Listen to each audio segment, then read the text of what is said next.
Time for convening having arrived. The Senate will come to order. Would ask unauthorized visitors to exit chamber at this time, and the Senate will come to order. My chair recognizes the distinguished senator from the 53rd. Good morning, Mr. President, on this beautiful day, the 34th legislative day. The journal's been read and found to be correct. Thank you, Senator, for your good works on the journal. Is there objection to dispensing with the reading of the journal? A reading of the journal is dispensed with. Is there objection to confirmation of the journal? Chair hears none, and the journal is confirmed. All senators having bills and resolutions to introduce, please bring them to the Secretary's desk at this time.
Secretary will read Senate bills. First readers.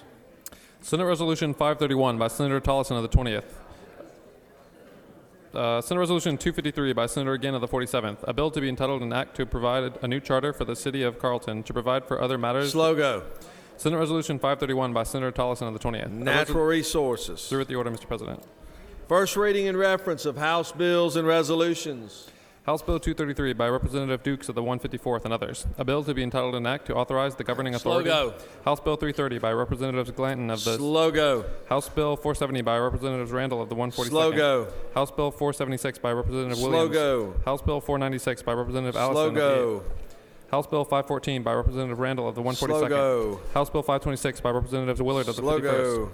House Bill 527 by Representative Jones of the State and 47th. local governmental operations. House Bill 535 by Representative Allison of the State 8th. and local governmental operations. House Bill 541 by Representative Jones of the 47th. State and local governmental operations. House Bill 542 by Representative Dutton of the State and local 157th. governmental operations. House Bill 545 by Representative State and Stovall. local governmental operations. House Bill 548 by Representative Golick of the 40th State and and others. local governmental operations.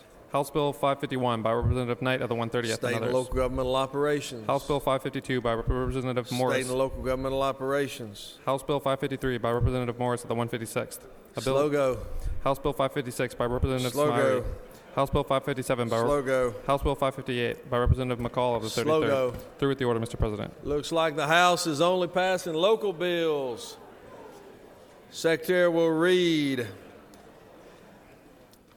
reports standing committees. Mr. President, the Senate Agriculture and Consumer Affairs Committee has had under consideration the following legislation and has instructed me to report the same back to the Senate with the following recommendation: that House Bill 268 do pass by substitute, that House Bill 298 do pass. Respectfully submitted, Senator Wilkinson of the 50th, Chairman. Mr. President, the Senate Health and Human Services Committee has had under consideration the following legislation and has instructed me to report the same back to the Senate with the following recommendation: that House Bill 68 do pass, that House Bill 192 do pass, that House Bill 315 do pass by substitute, that House Bill 317 do pass, that House Bill 235 do pass by substitute, that House Bill 178 do pass. Respectfully submitted, Senator Unterman of the 45th, Chairman. Mr. President, the Senate Higher Education Committee has had under consideration the following legislation and has instructed me to report the same back to the Senate with the following recommendation: that House Bill 287 do pass. Respectfully submitted, Senator Cowser of the 46th, Chairman. Mr. President, the Senate Judiciary Committee has had under consideration the following legislation and has instructed me to report the same back to the Senate with the following recommendation: that House Bill 21 do pass by substitute, that House Bill 94 do pass, that House Bill 194 do pass, that House Bill 242 do pass by substitute. Respectfully submitted, Senator McCoon of the 29th, Chairman. Mr. President, the Senate Senate Judiciary Non-Civil Committee has had under consideration the following legislation and has instructed me to report the same back to the Senate with the following recommendation: that House Bill 141 do pass, that House Bill 146 do pass by substitute, that House Bill 349 do pass by substitute, that House Bill 480 do pass. Respectfully submitted, Senator Stone of the 23rd, Chairman. Mr. President, the Senate Regulated Industries and Utilities Committee has had under consideration the following legislation and has instructed me to report the same back to the Senate with the following recommendation: that House Bill 517 do pass by substitute, that House Bill 83 do pass. Respectfully submitted, Senator Murphy, the 27th, Chairman. Mr. President, the Senate Retirement Committee has had under consideration the following legislation and has instructed me to report the same back to the Senate with the following recommendation: that House Bill 71 do pass, that House Bill 232 do pass, that House Bill 238 do pass, that House Bill 345 do pass by substitute. Respectfully submitted, Senator Miller of the 40th, Chairman. Mr. President, the Senate Rules Committee has had under consideration the following legislation and has instructed me to report the same back to the Senate with the following recommendation: that Senate Resolution 247 do pass, that Senate Resolution 340 do pass, that Senate Resolution 345 do pass by substitute, that House Resolution 502 do pass by substitute. Respectfully submitted, Senator Mellis of the 53rd, Chairman. Mr. President, the Senate State and Local Governmental Operations Committee has had under consideration the following legislation and has instructed me to report the same back to the Senate with the following recommendation: that House Bill 473 do pass. Respectfully submitted, Senator Ligon of the 3rd, Chairman. Mr. President, the Senate State and Local Governmental Operations Committee has had under consideration the following legislation and has instructed me to report the same back to the Senate with the following recommendation: that Senate Bill 249 do pass, that House Bill 479 do pass, that House Bill 505 do pass, that House Bill 522 do pass. Respectfully submitted, Senator Ligon of the 3rd, Chairman. Mr. President, the Senate State Institutions and Property Committee has had under consideration the following legislation and has instructed me to report the same back to the Senate with the following recommendation: that House Resolution 205 do pass by substitute. Respectfully submitted, Senator Albers of the 56th, Chairman. Through with the order, Mr. President.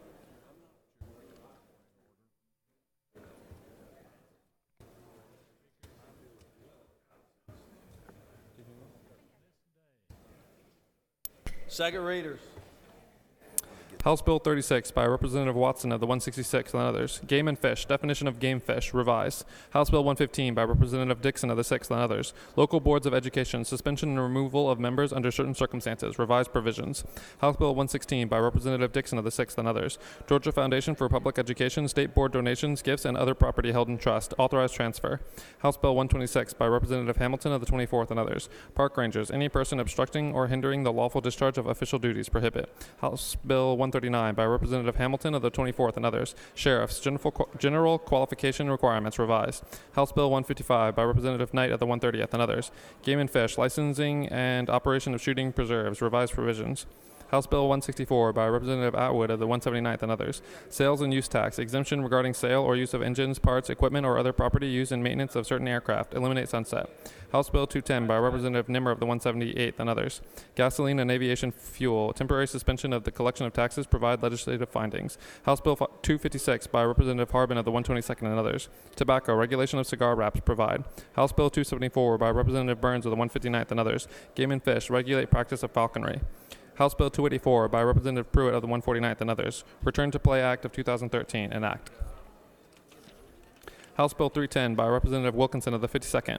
Elections, Ethics in Government, Revised Definitions, Provisions. House Bill 350 by Representative Peake of the 141st and others. Group Care Facility Operators, persons otherwise issued licenses as provided by law, provide exceptions. House Bill 371 by Representative Harbin of the 122nd and others. Motor Fuel Tax, define liquefied natural gas. Through with the order, Mr. President.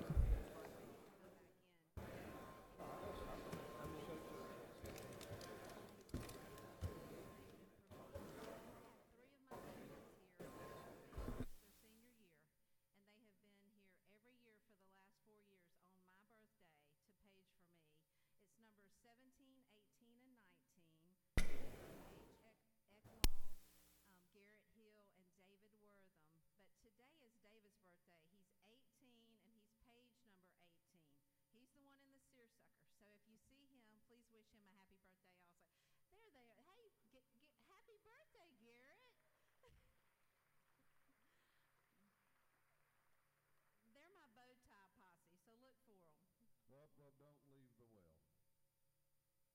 While she's in the well, let's wish Chairman Carter a happy birthday. She's my birthday buddy. It's now time for our morning roll call. Are there any motions to excuse? Morning roll call. Motions to excuse. Chair recognizes Senator from the 34th. Thank you, Mr. President. I ask for unanimous consent to excuse the senator from the 36th. She's en route. 36, without objection. The senator from 36 will be excused. Chair recognizes the senator from the 1st. Thank you, Mr. President, and I ask unanimous consent to excuse the senator from the 14th for business within the Capitol. 14th, is there objection? Without objection, the senator from the 14th will be excused. Senators, please signify your presence by voting the yea switch. Secretary will unlock the machine.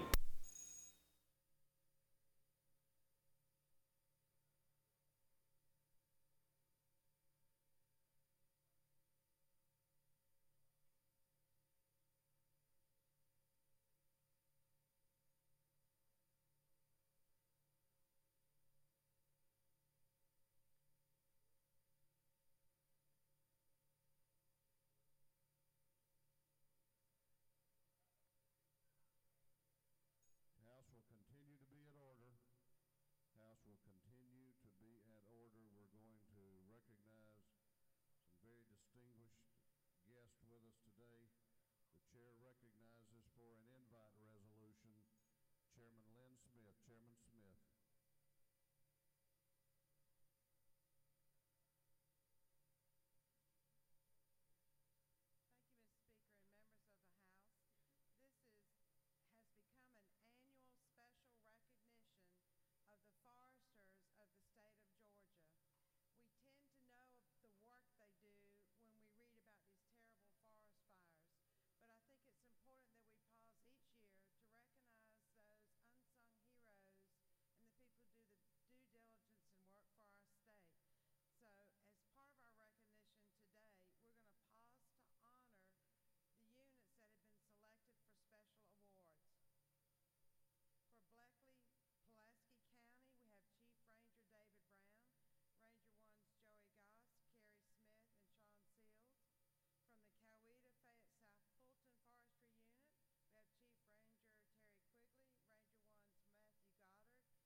It is now time for our morning devotion. Would ask that senators please take your seats and cease conversation at this time. It is now time for our morning devotion. Would ask that the doorkeepers secure the chamber at this time, and we will prepare for our morning devotion.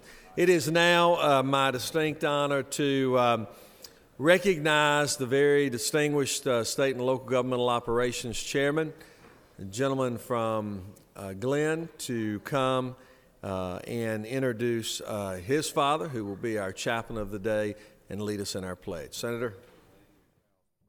Join me in the pledge to the American flag. I pledge allegiance to the flag of the United States of America and to the republic for which it stands, one nation, under God, indivisible, with liberty and justice for all. The Georgia flag.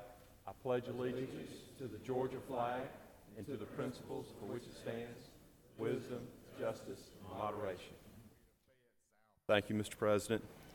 Before I introduce our speaker, I'd like to introduce two very special people who are with me today. My mother, Dorothy Jean Ligon, who's over here, and my brother, John Ligon, who's standing right there.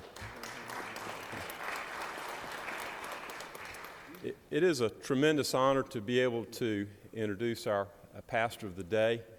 He is a man who has truly patterned his life after the life of Christ, and because of that, you find that he has this wonderful blend of strength and humility and service and love for his fellow man. At 81, he still pastors full-time, a 700-member church, has a fully accredited K through 12 school. He's an author of books and has served as a missionary in Spain for 6 years. He's a speaker all over our nation. And most of all, though, I'm proud just to be able to call him Dad. So, Reverend Bill Ligon. Thank you, Senator.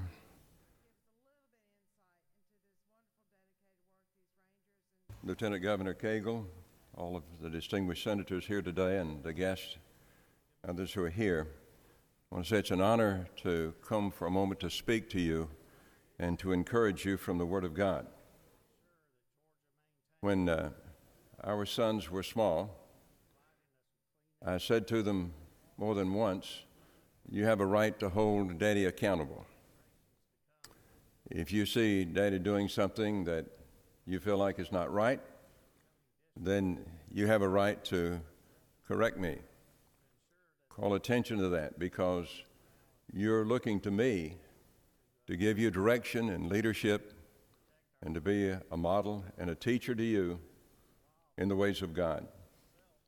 So I remember one time I was driving out of the church parking lot with one of our sons, and one of the young women in the church drove in, and she waved at me as we went by, and my son looked at me and said, "Dad, who is that?" Making sure that Dad was accountable for everything that he did. In the book of Romans, chapter 13, and verse 1, it says, "Let every soul be subject to the governing authorities.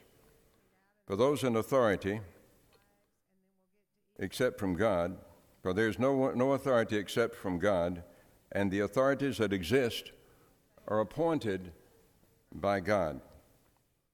He says that in verse 4 that you have become a minister for goodness.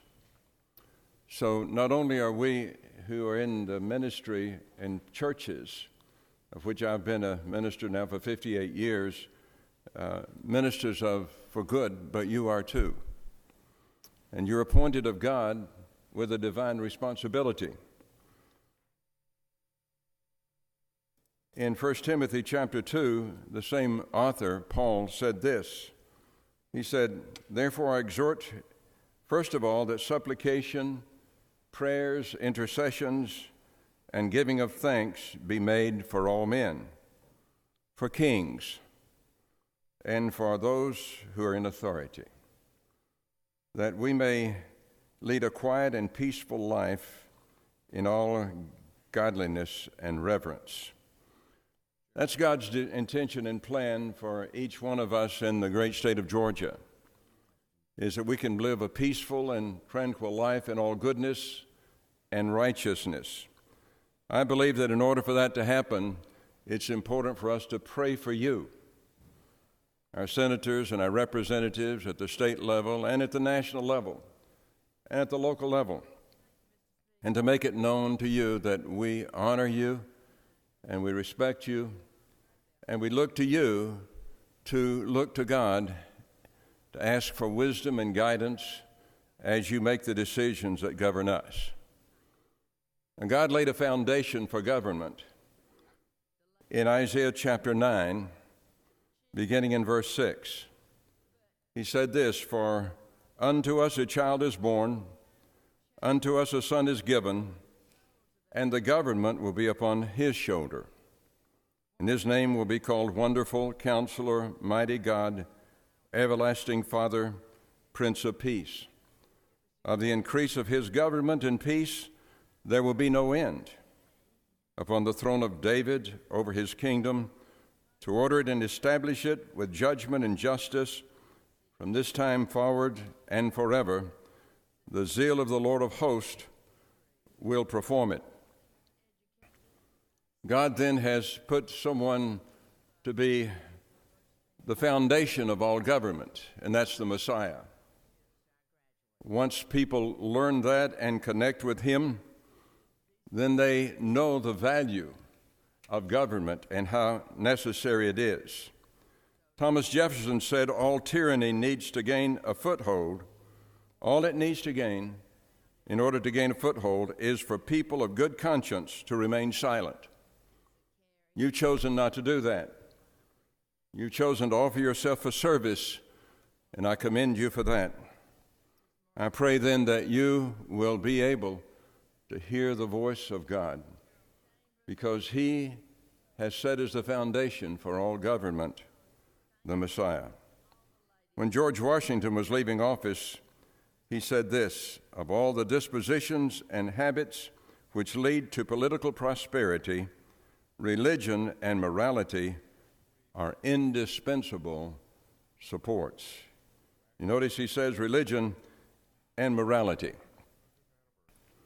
I want to close with this little story that happened between Jesus and his disciples. His disciples entered a boat to cross the Sea of Galilee. And in the Gospel of Mark, chapter 8, it says that as they were getting into the boat and going to the other side, they realized that they had forgotten to take bread with them. And Jesus spoke to them about this when they said they didn't have bread. Now, Jesus had just multiplied 7 loaves and fed 4,000 men plus women and children, but they forgot to take bread and they were worried and concerned. Jesus said this, "Take heed, beware of the leaven of the Pharisees and the leaven of Herod." Now, I ask you, what is that leaven? The leaven of Pharisees is the leaven that would be in my life if I were to try to conduct my work as a minister of the gospel and direct our church and the churches that I relate to without consulting God every day. The leaven of the Pharisees is a religious man or woman who does not let God direct the thoughts and the actions of his or her life. What is the leaven of Herod? The leaven of Herod is the leaven of a person set into government who tries to operate the government without letting God be a part of it. That's a great danger for our nation today. And Jesus asked his disciples, when he asked them this, when he warned them about the leaven of Herod, he said, "What is it that you have eyes to see, do you not see? That you have ears to hear, but you do not hear and you do not understand?" He said, "Could it be that your heart is hardened?" And then he told them the way. The way, he said, is for you to remember that God is your source for all things. He said, "Do you remember when I fed the 5,000? When I fed the 4,000? When I fed the 5,000, how many loaves, how many baskets of bread did you have left over?" They said 12. When I fed the 4,000, how many baskets did you pick up? They said 7. He said, "Do you not understand? Do you not understand that all provision comes from God, and 12 represents organized kingdom living, organized government, the kingdom of God? Do you not understand that no government will operate without God, without his provision?" And the seven represents God's dynamics within that kingdom. You understand that the only way that you can have power and authority that will have godly, moral effect upon the people that it governs is for it to have God as the center of it. That indeed is what Jesus was teaching.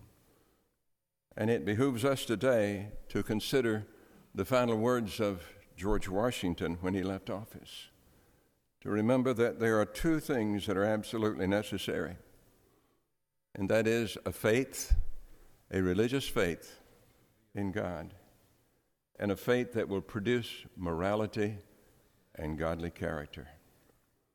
I pray that God will bless each one of you and that he will give you a sense of understanding who you are and the position God has put you in. You're as much a minister of the gospel as I am. You're responsible to God for this state. And may the favor of the Lord rest on all of you as you make your choices. And may you be able to remember that when you stand before God, that he will be able to look at you and say, "Well done, my good and faithful servant. You did what I taught you to do." In the 5th chapter of the 5th chapter of John, Jesus told us how he operated. He said, "The Son never does anything on his own. He only does what he sees the Father doing. And he does it in the same way." 58 years ago, when the Lord made it clear to me that I was to surrender my life over to Him, I made a choice to try to hear God and do it God's way. It's been a great journey. And I pray that I can finish well. And I pray that you too will finish well, and that you will indeed find yourself before God on that day that we're all going to face, and you will see His pleasure in you on His face as He says, "Come, my servant. You've served me well." So I would like to bless you in closing, if you may. Blessed are you, Lord God, King of the universe.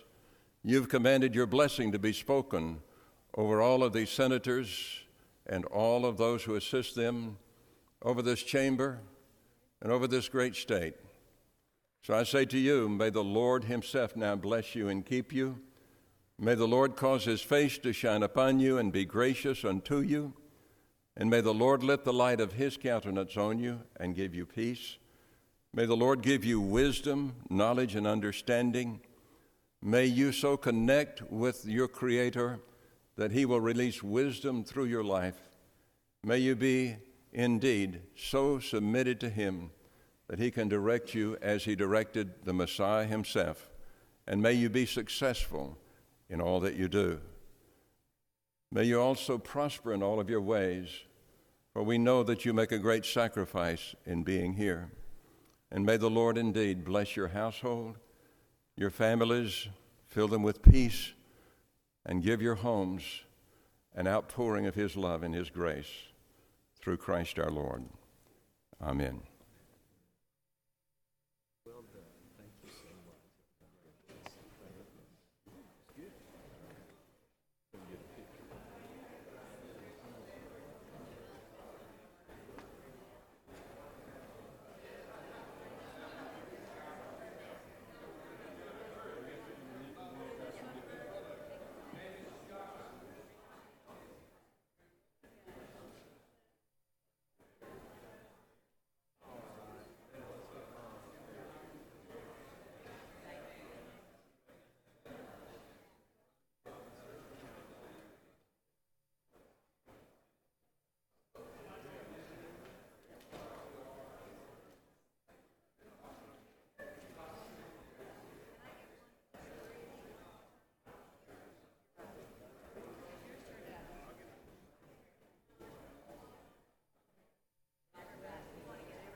This is what they've been doing over there.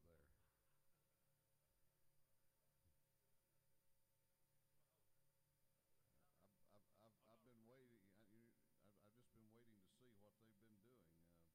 Wanted to call this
Are there any unanimous consents? Any senator wishing to rise on a Chair recognizes Senator on the 40th.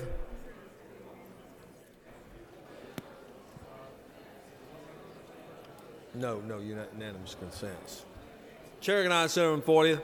Thank you, Mr. President. I ask for unanimous consent to remove HB 540 from the Senate Retirement Committee and move it to SLOGO.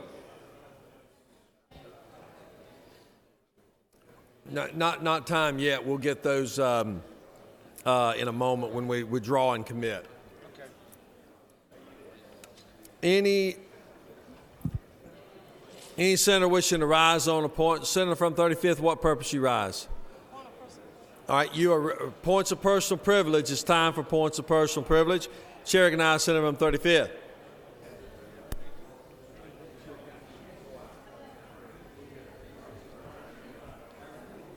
Thank you, Mr. President. Senators, I rise to congratulate our brand new Pope, Pope Francis, and he has selected the name from St. Francis of Assisi, who stands for peace. And his daily prayer is, Lord, make me an instrument of thy peace, thy love, and thy understanding. So I congratulate him today because he does not just represent the Catholic faith, but Christians all over the world have been looking forward to our brand new Pope. So let us have peace on earth, but let us have peace in the state of Georgia and in this chamber. Mr. President, I yield the will.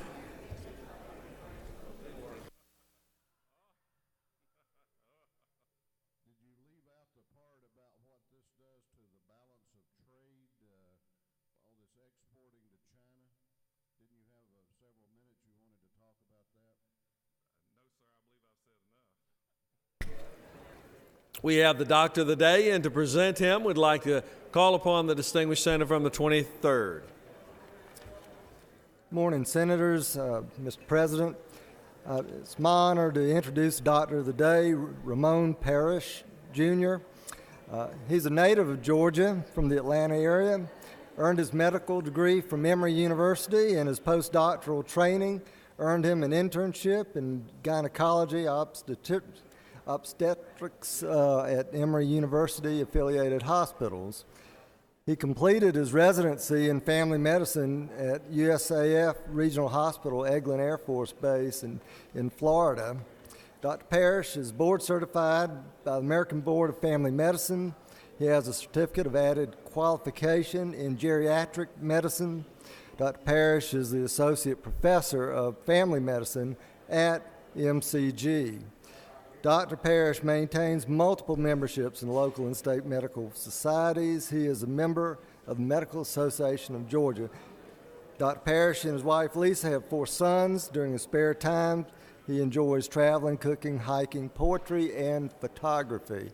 Join me in welcoming Dr. Parrish. All right, you want to say a word? I'm so glad to be here and so on and so forth. It's a pleasure to be here. Thank you for your service.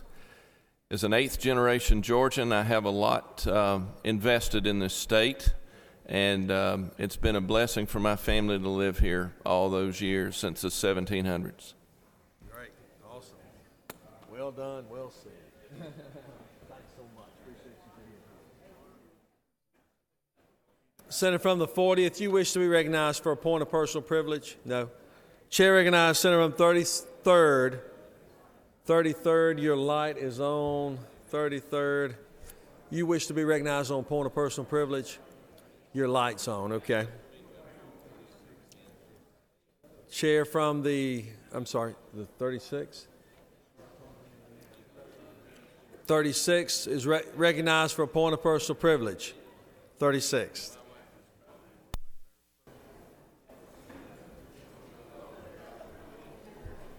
Thank you, Mr. President. Colleagues, I come to the well briefly today in view of the fact that we are going to be coping with a gun bill that's coming from the House. We have passed a gun bill in the Senate, and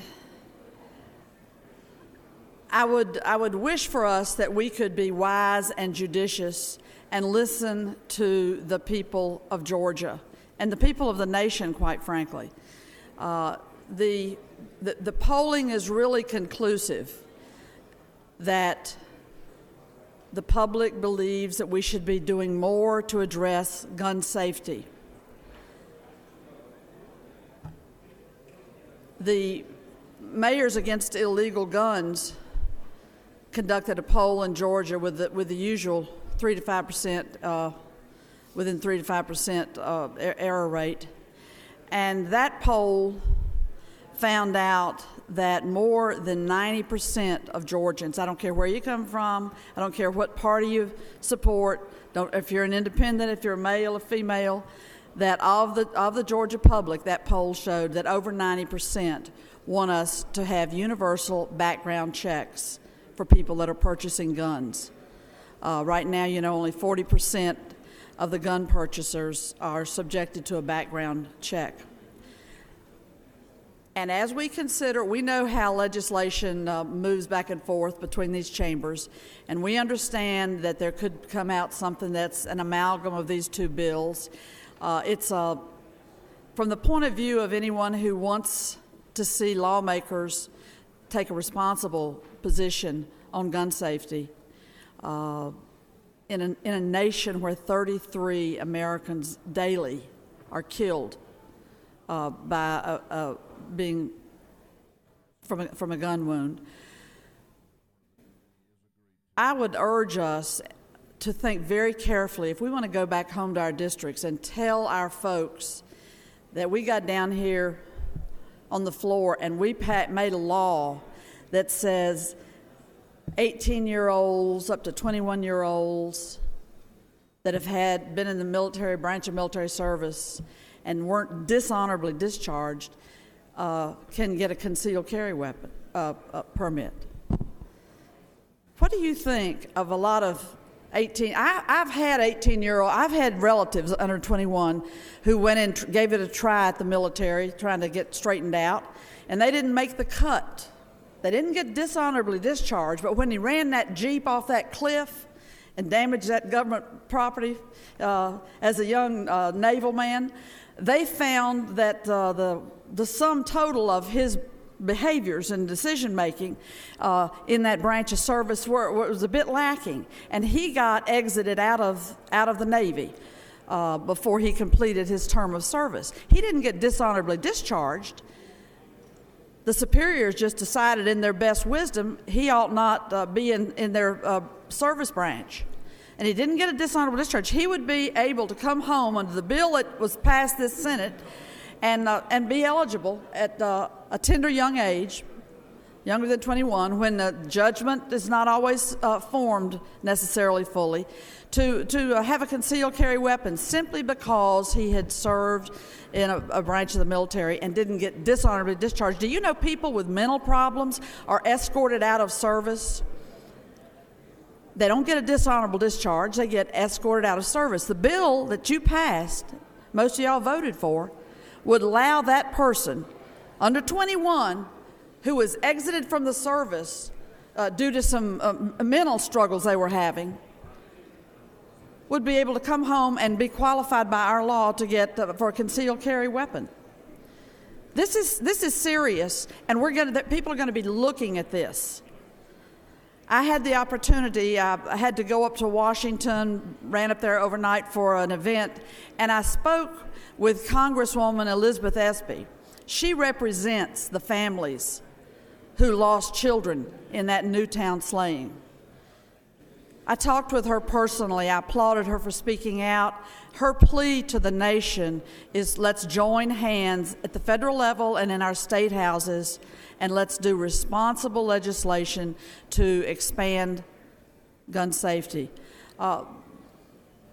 Really, what Georgia families want is the ability to live safely in their communities, to be able to send their young children to school and know that we're not putting on the law books careless, incautious legislation that's going to put guns in the hands of more people who ought not have them. And I'm dead certain that everybody in Georgia that served in the military that's beneath 21 years of age does not need to be running around with a concealed weapon.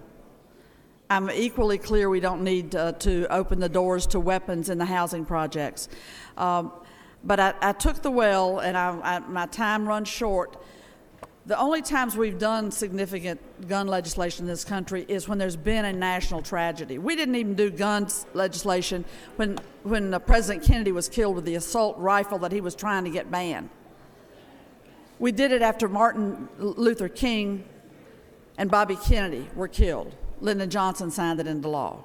We didn't do it again until Ronald Reagan was nearly assassinated by a mentally incapacitated person. It was called the Brady Bill, and it put in background checks. In these waning days of the session, as we look in committee and on the floor at these bills around guns, why don't we do something wise and judicious and do universal background checks for gun purchasing? Thank you for your attention. This is a subject matter that won't go away. It'll be with us. I appreciate the time to speak with you about it.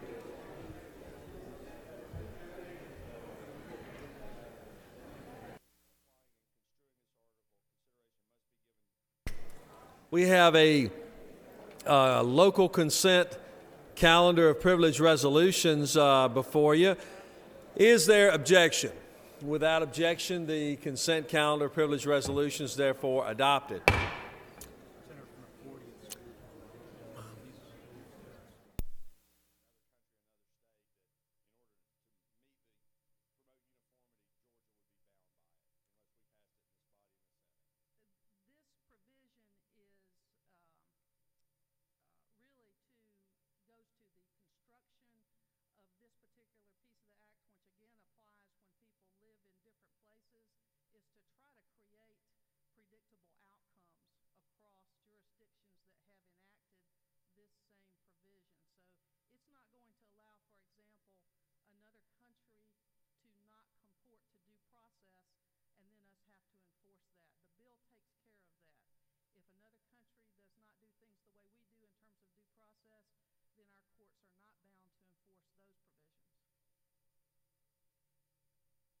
You have another question, if you care to yield.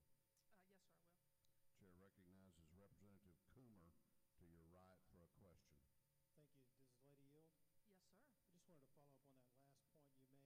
Can you direct us to the portion of the bill that actually has that safeguard included? Well, Representative, I'm not sure I can pull it out of this 37 pages, but I will try. Well, and I'm fine for you to show it to me after you step out of the way. I can show you that because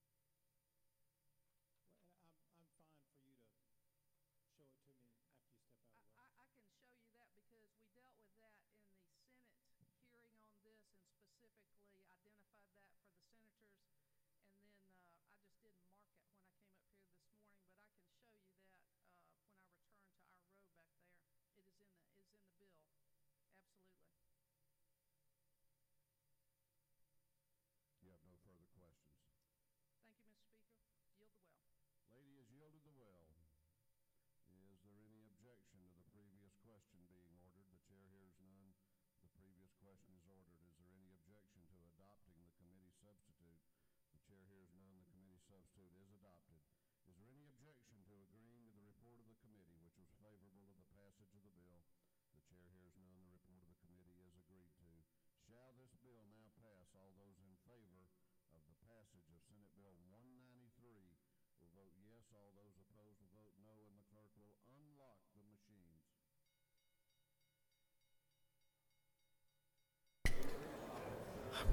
Chair, are there any motions to withdraw or commit?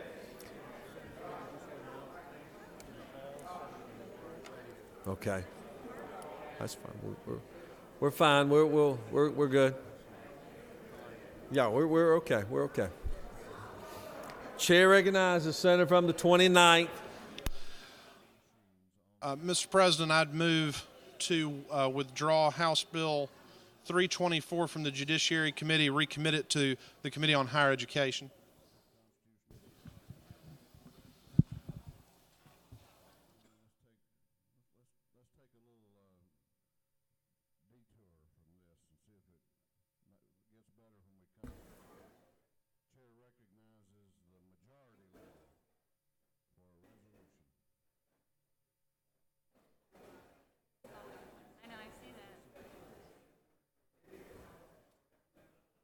Read the caption.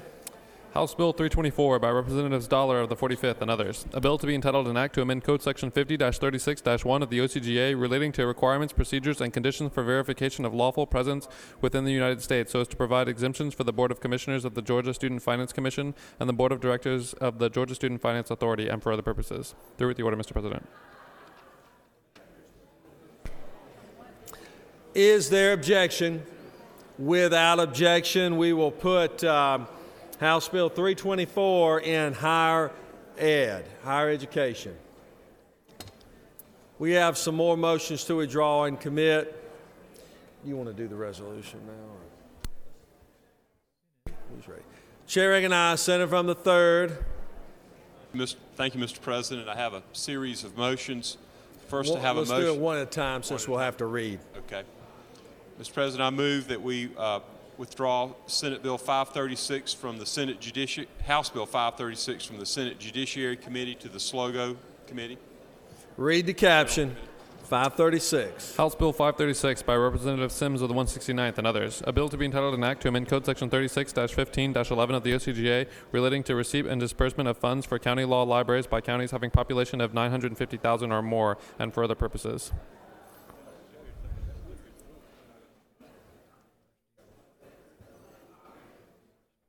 Is there objection? Without objection, it will rest in SLOGO. Chair recognizes Senator from the 3rd.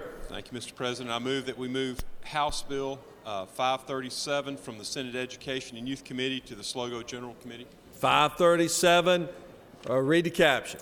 House Bill 537 by Representative Sims of the 169th and others. A bill to be entitled an act to amend Code Section 20-2-51 of the OCGA relating to election of local Board of Education members, persons ineligible to be members or superintendent, ineligibility for local boards of education, and ineligibility for other elective offices and for other purposes.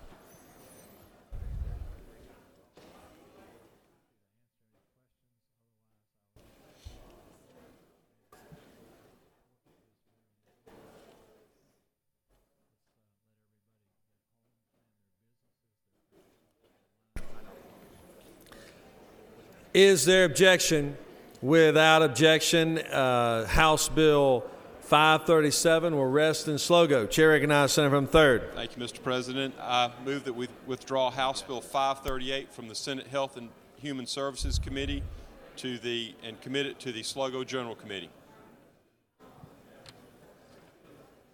Read the caption. House Bill 538 by Representative Sims of the 169th and others. A bill to be entitled an act to amend Code Section 31-3-2 of the OCGA relating to composition of county boards of health so as to repeal a provision based upon population relative to the superintendent of the largest municipal school system in certain counties and for other purposes. Is there objection? Without objection, House Bill 538 will rest in SLOGO. Chair recognizes Senator from the 3rd. Thank you, Mr. President. I move that we withdraw House Bill 539 from the Senate Higher Education Committee and commit it to the SLOGO General Committee. Read the caption. House Bill 539 by Representative Sims of the 169th and others. A bill to be entitled an act to amend Code Section 20-8-1 of the OCGA relating to definitions relative to campus police officers so as to repeal a portion of definition based upon population classification and for other purposes.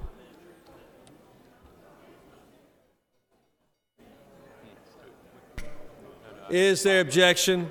Without objection, the bill will rest in SLOGO.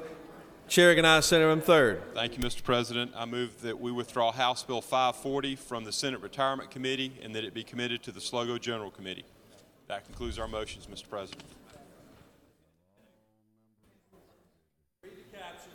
House Bill 540 by Representative Sims of the 169th and others. A bill to be entitled an act to repeal an act provide all counties of 500,000 or more population according to the United States Census of 1960 or any future United States Census that the pension board of the Board of Education in certain counties shall be recompute the pension paid to those teachers and employees who had retired as a matter of right prior to April 1st, 1955 and for other purposes.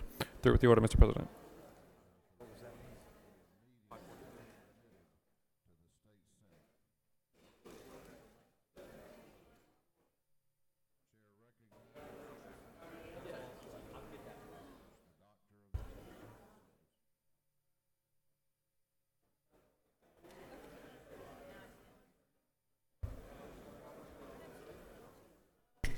Is there objection? Without objection, the bill will rest in SLOGO.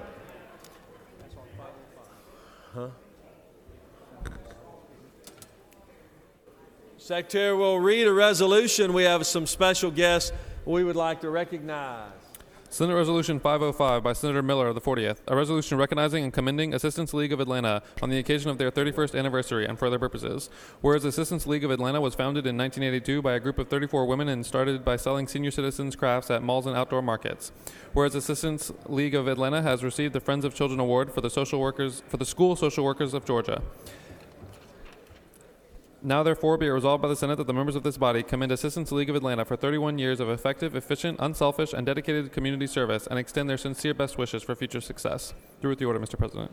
Is there objection to adoption of the resolution? The chair hears none, and the resolution is adopted. It's great to have our very special guest here with us, and to recognize them, I call upon the very distinguished retirement chairman, the senator from the 40th. Thank you, Mr. President. I'll be real brief with the ladies behind me. The Assistance League here in Atlanta, they have 265 members. In the course of a year, folks, they serve over 50,000 families. That's people living in cars, that's the homeless, that's the young people throughout this entire region. And with wonderful organizations such as the Assistance League, it's a way we're able to help those that can't help themselves. So if you please would put your hands together and welcome these ladies today, I'd appreciate it.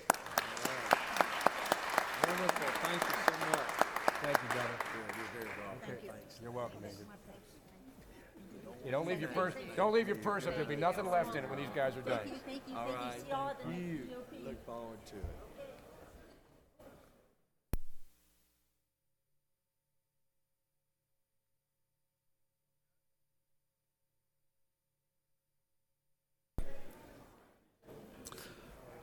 it.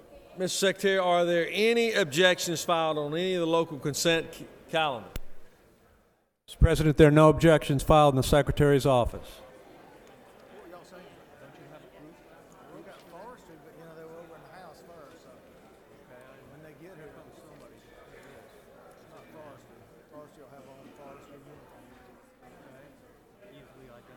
Yeah, they'll be easy to identify. I think I can do the ladies' chief soccer team too. Clerk will read the caption to House Resolution 532. House Resolution 532. House Resolution 532 by Representative Powell, 32nd. A resolution requesting the United States Army Corps of Engineers utilize adaptive management techniques to control lake levels and river flows within the Savannah River Basin. The resolution has been before the House Committee, Natural Resource and Environment. The committee recommends that the resolution be passed. The resolution is being read today for the third time. Chair recognizes Chairman Alan Powell. Is there objection to agree in the Porter Committee on the state and local governmental operations which fail to pass the bill? The chair is none. Porter Committee has agreed to. All those in favor of the local consent calendar will vote aye. Those opposed, no. Secretary, unlock the machine. During the period of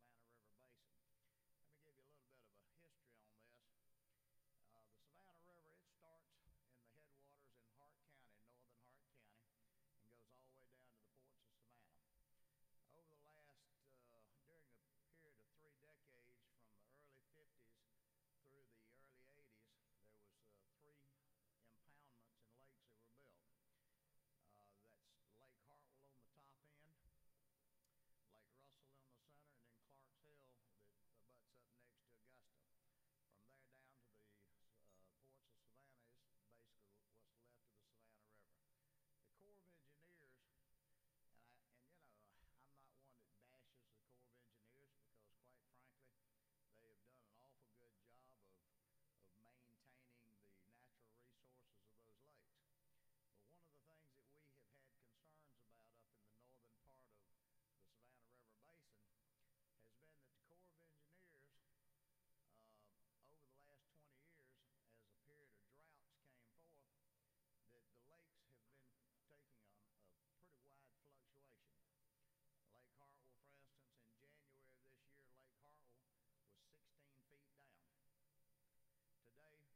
on the local consent calendar. The yeas are 47 and the nays are 0, and these bills having received requisite constitutional majority are therefore adopted. 17th. I have another special group we would like to recognize in the Senate. Secretary will read a resolution. Senate Resolution 511 by Senator Jeffries of the 17th and others. A resolution recognizing and commending Clayton State University student Marcus Bartlett and for other purposes. Whereas his achievements as an undergraduate student are rare, and they are even more remarkable as he began his college career as someone who, in his words, was horrible in math and had to enroll in basic developmental math courses, and whereas he has taken time to help others by tutoring fellow students in math, physics, and chemistry in Clayton State's Academic Success Center, and whereas Mr. Bartlett has been accepted to the chemistry PhD program at the University of Georgia. Now, therefore, be it resolved by the Senate that the members of this body recognize and commend Mr. Marcus Bartlett for his commitment to lifelong learning in science and mathematics and his perseverance in pursuing his dream, and extend to him their most sincere best wishes for future success. Through with the order, Mr. President. Is there objection to adoption of the resolution? The chair is none, and the resolution is adopted. Speak to the resolution and recognize our very special platform guest. I call upon the distinguished senator from the 17th. Thank you, Mr. President, members of the Senate. It's an honor and a privilege today to recognize Mr. Bartlett, who went to school a little later like some of us. I went to Clayton State. I think I started when I was 18 and I finished when I was 34. So you beat me by a couple of years. So Clayton State's my alma mater, and I just want to congratulate him again. And I think President Hines is going to tell us the math formula that he created. You're going to explain that to us? No, President Hines will definitely not be able to explain the mathematical formula that was created by one of our students in conjunction with work of faculty. Mr. Bartlett is a notable student, but his notice was given by the commitment that so many of our institution's faculty give to students in making their dreams real. Thank you for this honor.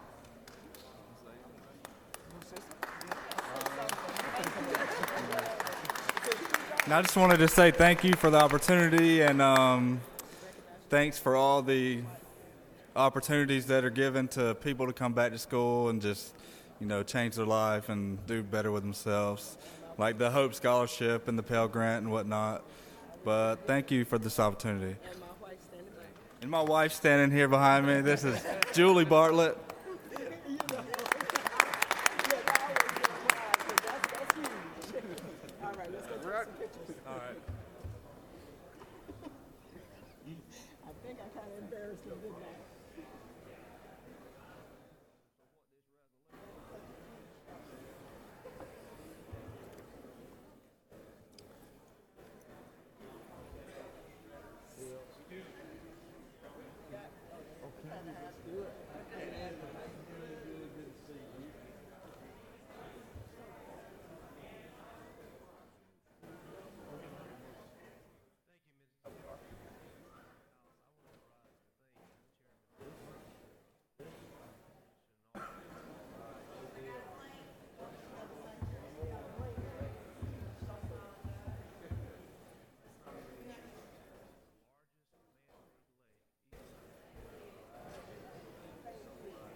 Senator from the 27th, what purpose you rise? Thank you, Mr. President. I move to engross House Bill 124. Asking for unanimous consent on engrossment. Read the caption. House Bill 124 by Representatives Harrell of the 106th and others. A bill to be entitled an act to amend Code Section 3-3-7 of the OCGA relating to local authorization and regulation of sales of alcoholic beverages on Sunday and for other purposes. The Committee of the Senate on Regulated Industries and Utilities recommends that this bill do pass. Through with the order, Mr. President.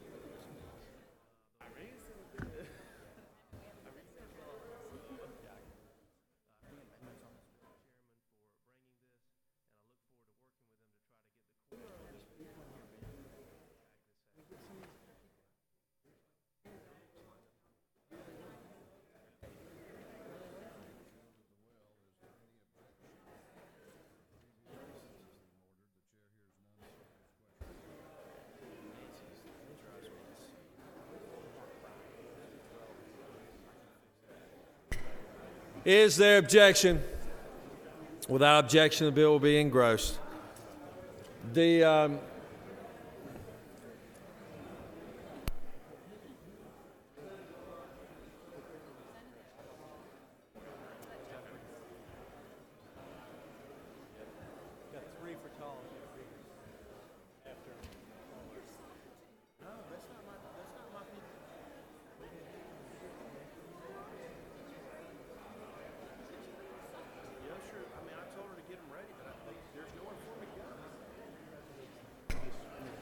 We have some special guests we'd like to recognize. Secretary will read.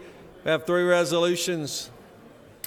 Senate Resolution 196 by Senator Tolleson on the 20th. A resolution recognizing and commending the Bleckley-Pulaski Forestry Unit on being named the Georgia Forestry Commission 2012 Southern Unit of the Year and for other purposes. Whereas the mission of the Georgia Forestry Commission is to provide leadership, service, and education in the protection and conservation of Georgia's forest resources. And whereas due to the outstanding accomplishments of the Bleckley-Pulaski Forestry Unit in the year 2012, the unit was selected as Georgia Forestry Commission Southern Unit of the Year.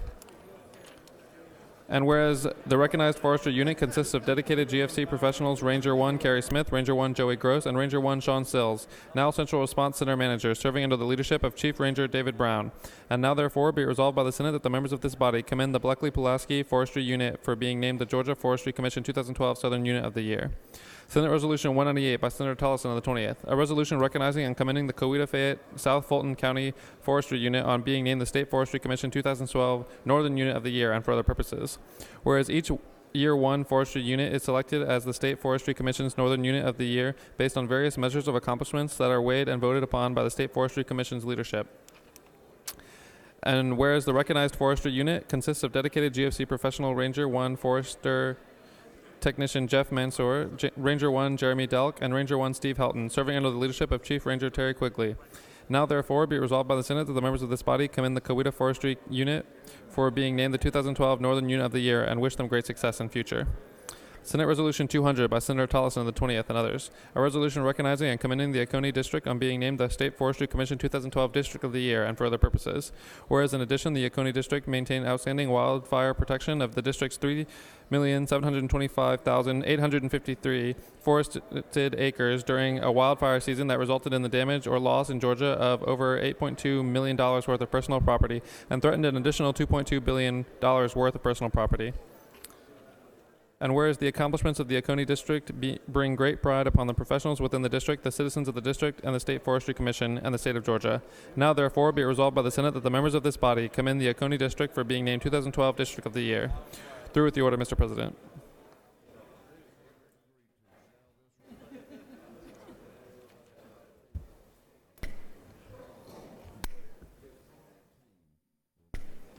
Is there objection to adoption of the resolutions? The chair is none, and the resolution is adopted.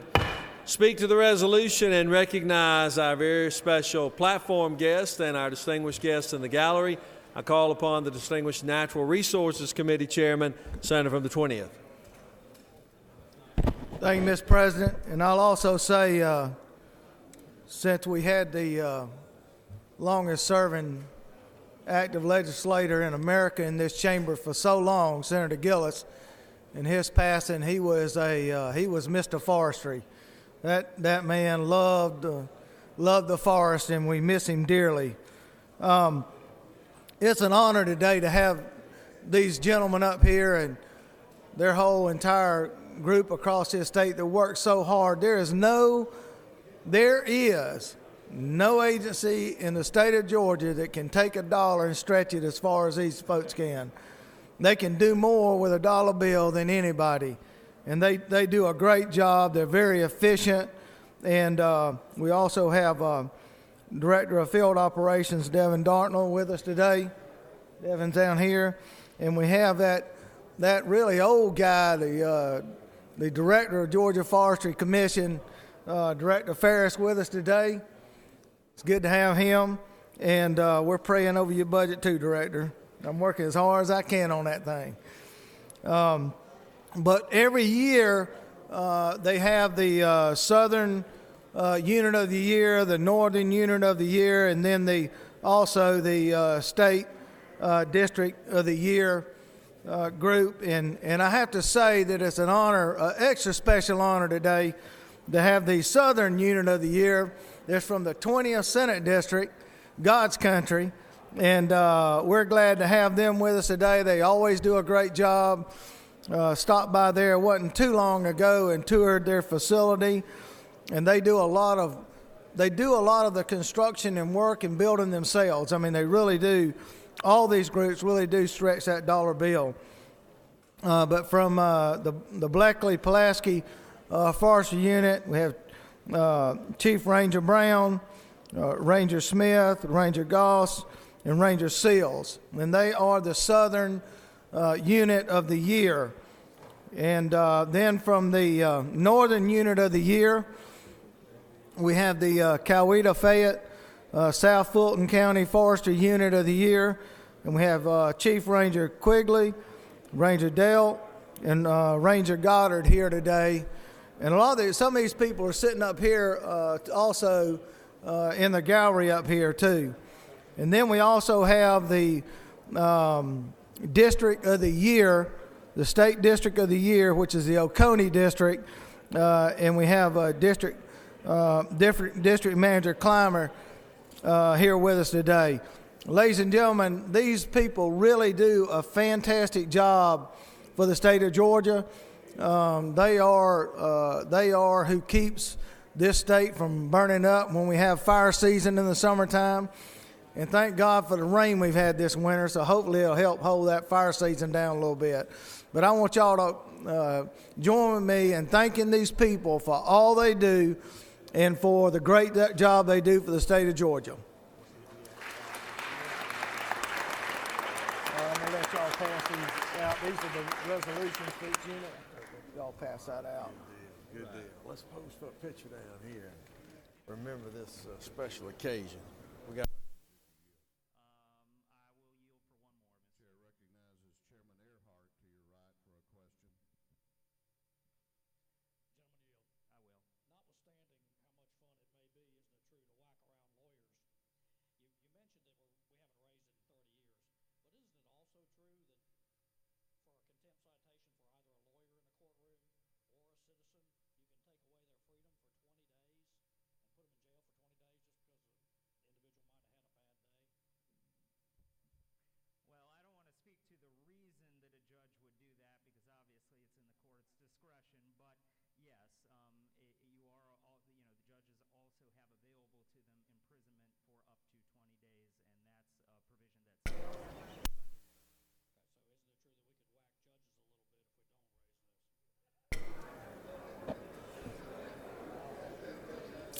We have another special group we would like to recognize, and the Secretary will read a resolution.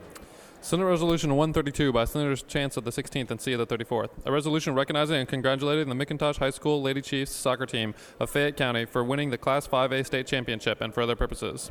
Whereas the impressive Lady Chiefs claimed back-to-back state championship titles and have captured 8 state titles, 14 region championships, and 12 consecutives in NSCAA academic awards in the school's 21-year history.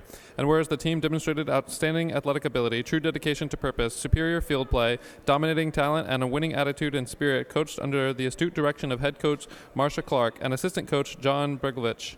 And now, therefore, be it resolved by the Senate that the members of this body congratulate and extend their sincere best wishes for future success to the McIntosh High School Lady Chiefs soccer team for their Class 5A state championship.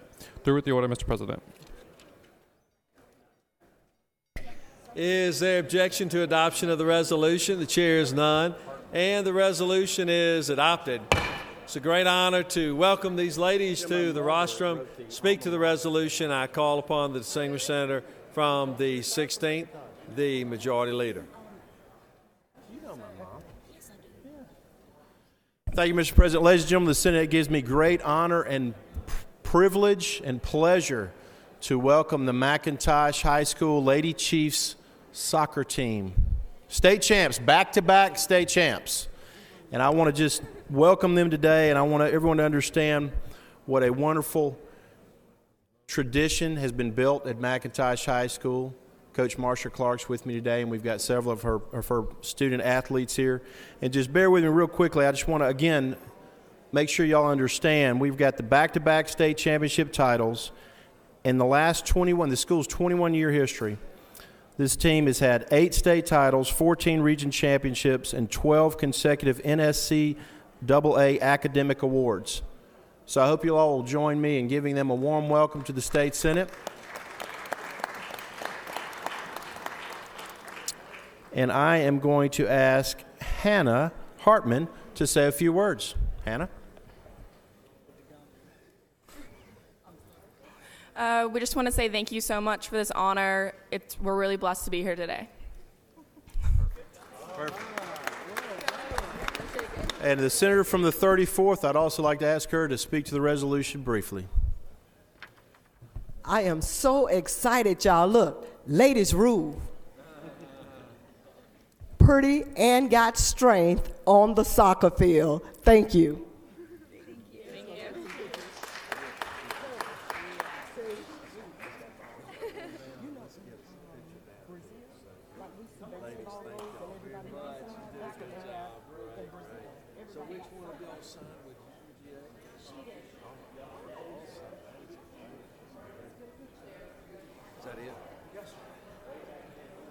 Moving on to the general calendar, the Secretary will read House Bill 234.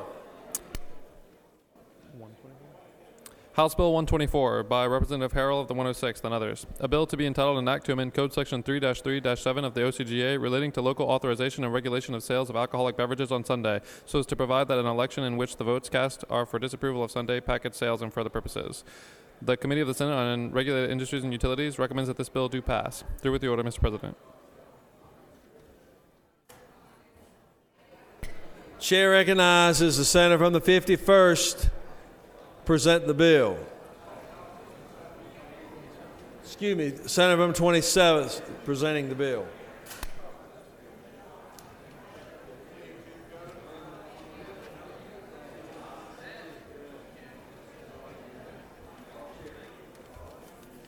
Maybe I should have let the 51st present this bill. Huh? I did engross. Yeah. No objection. Thank you, Mr. President and members of the Senate. Don't everybody get excited. This is not, in my opinion, a liquor bill. This is a bill that deals with regulations.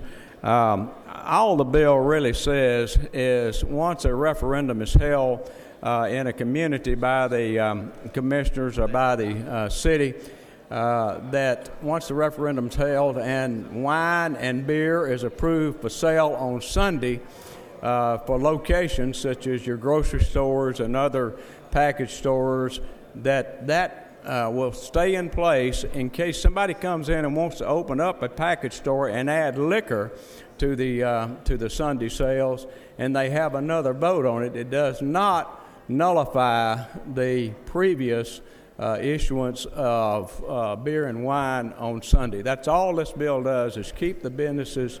We've already permitted them. It keeps them going. And that, in essence, Mr. President, is what the bill does. If there's no questions, I will yield the will.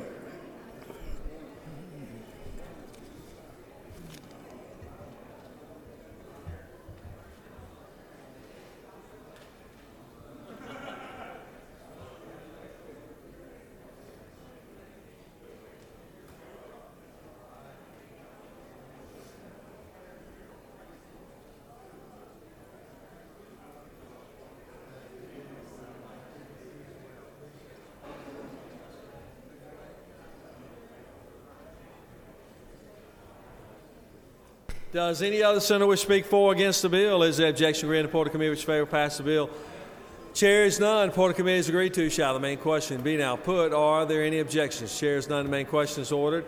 Shall this bill now pass? Questions on the pass of the bill. All those in favor of the bill will vote aye. Those opposed, no. Secretary will unlock the machine.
On the passage of the bill, the yeas are 46, the nays are 7.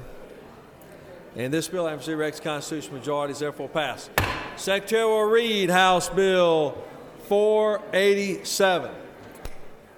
House Bill 487 by Representative Ramsey of the 72nd and others. A bill to be entitled an act to amend Chapter 12 of Title 16 of the OCGA relating to offenses against public health and morals so as to correct a cross-reference and for other purposes. The Committee of the Senate on Regulated Industries and Utilities recommends that this bill do pass by substitute. The Regulated Industries and Utilities Committee offers the following substitute to House Bill 487. A bill to be entitled an act to amend Title 48 of the OCGA relating to revenue and taxation so as to transfer responsibility for administration and enforcement of provisions relating to coin-operated amusement machines and for other purposes. Oh, golly. Amendment 1. Senator Jones X and others offer the following amendment. Amend the Senate Regulated Industries and Utilities Committee substitute to House Bill 487 by inserting after cross-references on line 15 the following: to establish a division within the corporation to monitor and encourage minority businesses' participation, and for other purposes. Amendment 2. Senator Carter, the 42nd, and others offer the following amendment to the substitute to House Bill 47 by inserting after line 488 the following: all fees assessed by the corporation pursuant to this article shall be considered lottery proceeds and shall not be remitted to the general fund. Amendment 3, Senator Fort of the 39th and others offer the following amendment. Amend the committee substitute to House Bill 487 by inserting after vessels on line 16 the following: to provide for qualifications of the Chief Executive Officer by inserting between lines 1067 and 1068 the following: Part 2A, Section 2A1, Article 1 of Chapter 27 of Title 50 of the OCGA relating to general provisions regarding the lottery for education and for other purposes. Amendment 4, Senator Jackson II and others offer the following amendment. Amend the committee substitute to House Bill 487 by inserting after vessels on line 16 the following: to provide for competitive bidding by inserting between lines 1067 and 1068 the following: Part 2A, Section 2A1, Article 1 of Chapter 27 of Title 50 of the OCGA relating to general provisions regarding the lottery for education and for other purposes. Amendment 5, Senator Miller of the 49th and others offer the following amendment to the committee substitute to House Bill 487 by deleting the quotation marks at the end of line 982 and inserting between lines 982 and 983 the following: 50-27-103. The penalties provided for in this article shall be in addition to any criminal penalties that may otherwise be provided by law. Amendment 6, Senator Carter of the 42nd and others offer the following amendment to the substitute to House Bill 487 by, on line 679, deleting the words more than 9. Through with the order, Mr. President. Amendment 7, Senators Williams of the 19th and others offer the following amendment. Amend the Senate Regulated Industries and Utilities Committee substitute to House Bill 487 by deleting lines 1 through 1082 and inserting in lieu thereof the following: to amend Title 48 of the OCGA relating to revenue and taxation so as to prohibit the operation of certain coin-operated amusement machines after a certain date and for other purposes. Through with the order, Mr. President.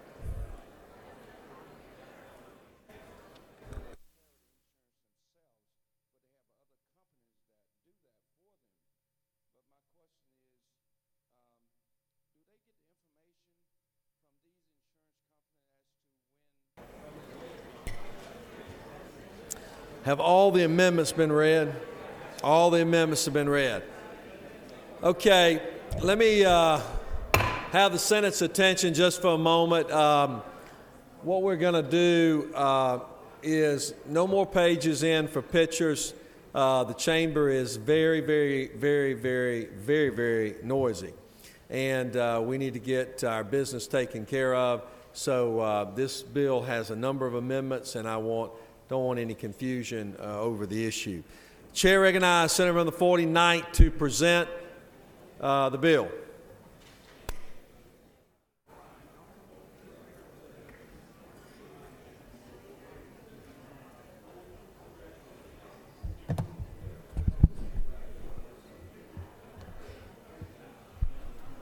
Thank you, Mr. President. Ladies and gentlemen of the Senate, I bring before you House Bill 487. House Bill 487 is a crackdown on illegal gambling and will provide financial support to the Hope Scholarship Fund. The main provisions of this bill, the majority of the bill moves the regulation of Class B coin-operated amusement machines from the Department of Revenue to the Lottery Corporation. That's in roughly the first 20 pages or so. It increases the enforcement and penalties. It provides a mechanism where the corporation can deny a location of a license by a operator that is not complying within the law. It provides auditing and checks and balances for reporting income tax and reduces the likelihoods of cash payouts. It provides separations from owners and owners of machines and owners of locations, beefs up licenses, and creates a centralized accounting terminal. It is in support of the Hope Scholarship and the Lottery Fund. Financial support to the lottery will go from 5% in year 1 up to 10% in year 5 and remain at 10%. It removes the prohibition on lottery products as redemption items, and it takes us back to the pre-2001 when the prohibition was instated. The prohibition really has done nothing to curb cash payouts, but it has hurt lottery sales. This bill makes nothing legal that isn't already legal today, and it has a wide range of support. Support from the Lottery Corporation, the Department of Revenue, law enforcement, including the GBI and the Prosecuting Attorneys Association. It has the support of the Convenience Store Association and many lawful operators and lawful owners of locations. And that is the highlight. Those are the highlights of the bill, and would welcome any questions. Do we have questions? Chair recognizes the senator from the 42nd for a question. Senator Yield. Certainly. Why does anybody think that the Lottery Corporation will be better at enforcing the law than the Department of Revenue? The Department of Revenue has clearly stated that they do not have the manpower or the ability to manage the enforcement, and the Lottery Corporation has taken that responsibility and will accept it very willingly. Will the Senator further yield? Certainly. Will you yield for a series of questions? Absolutely. Where is the Lottery Corporation's manpower and expertise in regulating this industry going to come from? Because so far as I know, they don't have any other licensing or anything else like the Department of Revenue does. Thank you, Senator. The part of the licensing and part of the administration and part of the regulation will be incorporated in an auditing system that will incorporate communication, electronic communication from the terminals themselves to the Lottery Corporation. So we'll have direct access, we'll have direct opportunity to see how many times those games are played, what happens with those games, and that is not currently in Department of Revenue's toolbox, pardon me. And who will pay for the implementation of that? Will that come from lottery funds? Will that be allocated by the general fund, and how much will it cost? That will, I don't have a fiscal note on it, but that will come from the fees that are provided by the owners, by the location owners, and by the machine owners. We currently receive those same fees, is that right? Well, we receive fees, that is correct. However, going forward, we will have all these machines documented, and we will know what machines are where, and we'll have electronic communication to audit those machines. But the fees won't go up, right? No, sir. So we currently have the money, is that right? The reason there's no fiscal note is because we currently have the money to implement whatever it is that this bill is going to implement? That's correct, to a great extent. What it's going to do is raise revenue without raising fees because we'll have more people participating. So there will be an increase in the number of these Class B machines? There won't be an increase in the number of machines. There'll be an increase in the number of machines that are registered and that we're regulating. So these machines are out there now, Senator, and we're not regulating them, and that's what we're attempting to do, to bring them all in so we can get our arms around them. We have many lawful, responsible operators. However, we do have some rogues, and we want to pull those rogues in, make that cost prohibitive for them to operate. Well, Senator Yield, for another subject, just Absolutely. 2 more questions. Am I correct that the big problem with these quote rogue operators, as you've called them, is that and rather than paying out in merchandise as they're lawfully allowed to do, they pay out in cash? Yes, sir.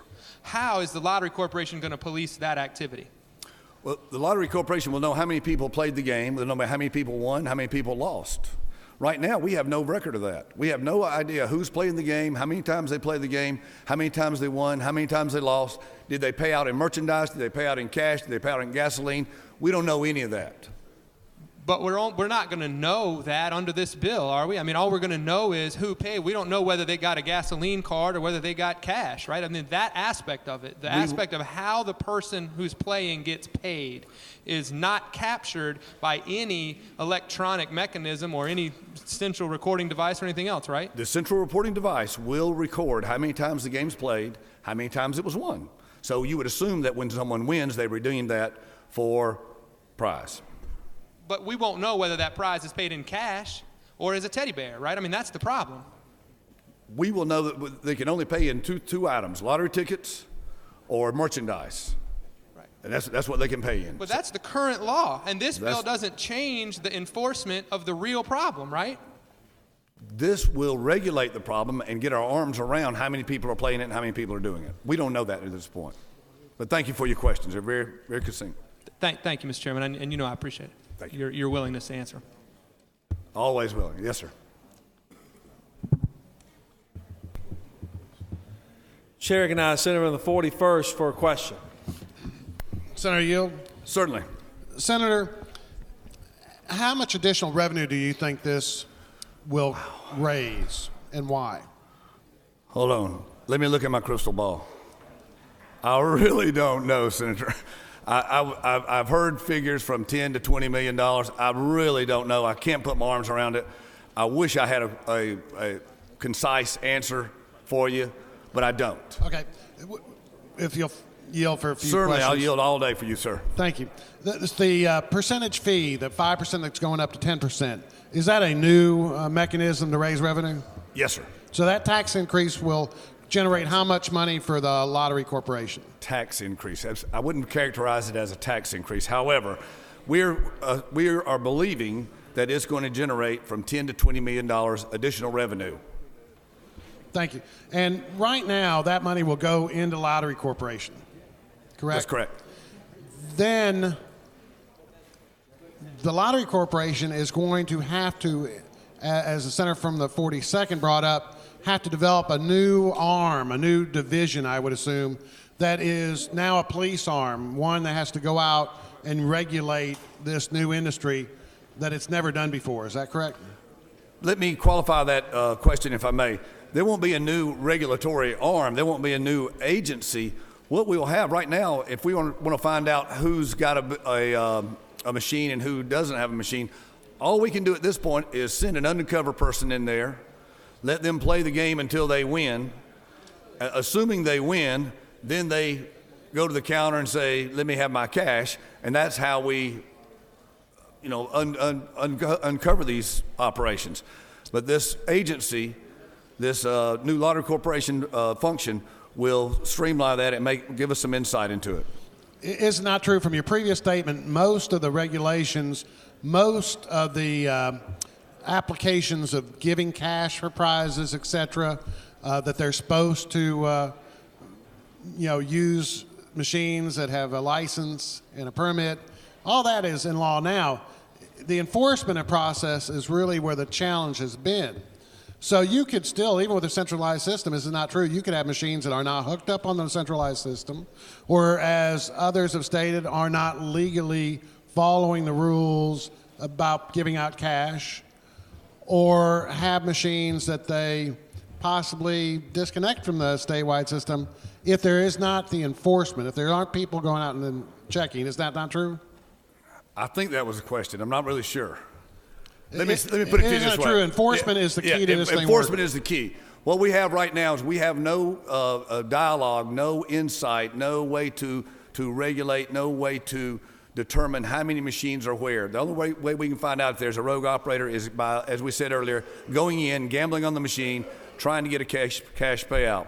Now, if we have a room, let's just say you got 9 machines in there, and you have 9 of them are hooked up online. You know you got a good operator. You know he's operating. You know how many games are being played, how many games have won, and so forth. If you've only got 7 operating, you count 9 machines, the enforcement and the investigation will be much more streamlined and much more efficient by this. Thanks, sir. Well, Senator, is it not true the Lottery Corporation is expected to sign a letter of understanding or memorandum of understanding with the Revenue Commissioner's office to do some of the enforcement? Yes, sir. So you feel it makes it more streamlined to have the Lottery Corporation now manage a section of it that was being done by an agency and then contract back to that agency and other agencies to do what they're doing now?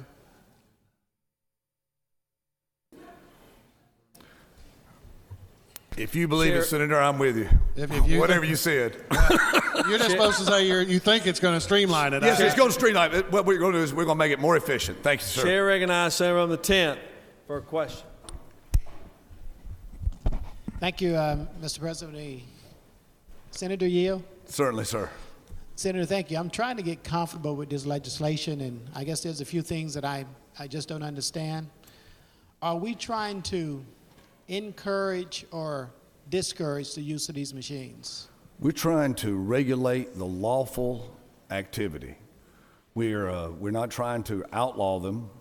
We're not trying to open the gates. We're trying to regulate the activity that's going on today in a meaningful way that'll be good for the quality of life of the citizens of Georgia, that'll be good for the Hope Scholarship, that'll be good for generations, and it'll be good for business owners, convenience stores owners, and others. It'll be good for coin operating owners. But what we're trying to do is have some regulatory oversight and some meaningful interaction with it. Senator Yield? Certainly. And Senator, I agree that makes real good sense to do. But if we're not sure how many of these machines are out there in the marketplace, how are we going to account for all these machines? How are we going to track them? And how are we going to eliminate that, let's quote, say, criminal element from continuing their same devices? Thank you, Senator, for the question. You'll have to have a license from the state of Georgia to operate these machines. We'll have an audit based on the number of machines you say you want to operate at a particular location. And then we'll have a continued audit going forward where these machines will electronically communicate through the network that's set up by the Lottery Corporation, so we know how many machines are being operated, how they're being operated, what we're paying out, and what our level of efficiency is. And one final question, Certainly. Senator Yield. So using the licensing process, that's the way that we're going to be able to control the number of these machines out there. And my question is, are we going to cap the number of licenses that can be issued? Because I don't see that in this legislation. Thank you. That's a terrific question. Initially, there will be a moratorium for 2 years on the number of licenses that we issue so that we can get our arms around it. And then from that point forward, this Lottery Corporation will determine how many licenses we'll have out there in the marketplace and try to regulate them, not overpopulate them, not starve them out, but try to regulate them. And that's the key. We're trying to regulate an industry that needs some oversight. Thank you, Senator. Thank you, sir, very much. Chair recognizes Senator from the 54th for a question. Thank you, Mr. President. Will the Senator yield? Certainly, sir. Senator, isn't it true that the Lottery Corporation is the only arm of the state of Georgia which currently has an IT network capable of monitoring these stations on a statewide basis? That is true, sir. Senator, isn't it also true that the Lottery Corporation will be able to enforce, as it does under its current enforcement authority for lottery tickets, by cross-referencing cash registers? That's correct, sir. Thank you. Senator, isn't it true that this bill will address and crack down on the illegal use of Class B machines within the state of Georgia? That's right. That is true, Senator. Senator, isn't it true that the Georgia Bureau of Investigation and other law enforcement entities within this state are pleased that this law has been proposed, which will make it easier for them to identify illegal machines in the state of Georgia? That is true, sir. The Georgia Bureau of Investigation and other law enforcement agencies are in favor of this legislation. Thank you, Senator. Will the Senator further yield? Certainly.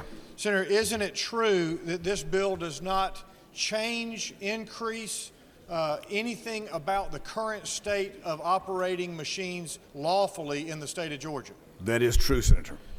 Senator, isn't it true that this bill increases the penalties for those who would operate these machines illegally in the state of Georgia. It does, in fact, increase the penalties. Senator, isn't it true that from the corners of the state where sometimes these machines are operated unlawfully, there are cries over this bill that it's going to cause them to lose revenue, it's going to cause them to pay taxes, there are those who are engaged in this in a perhaps nefarious way are displeased with this bill? As our mutual friend from the 25th would say, he's from the country, a bit dog always hollers. Thank you, Senator. Thank you, Senator.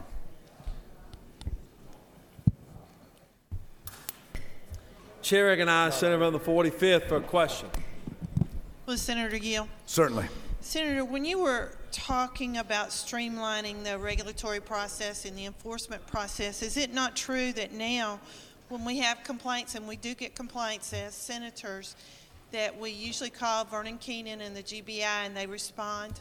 That's correct, quickly. That's correct, Senator. And is it not true that this is just more ancillary services that we're going to be capable of contacting more people, and it should expedite it, that we will get local control quicker? Is that not true? That is correct, Senator.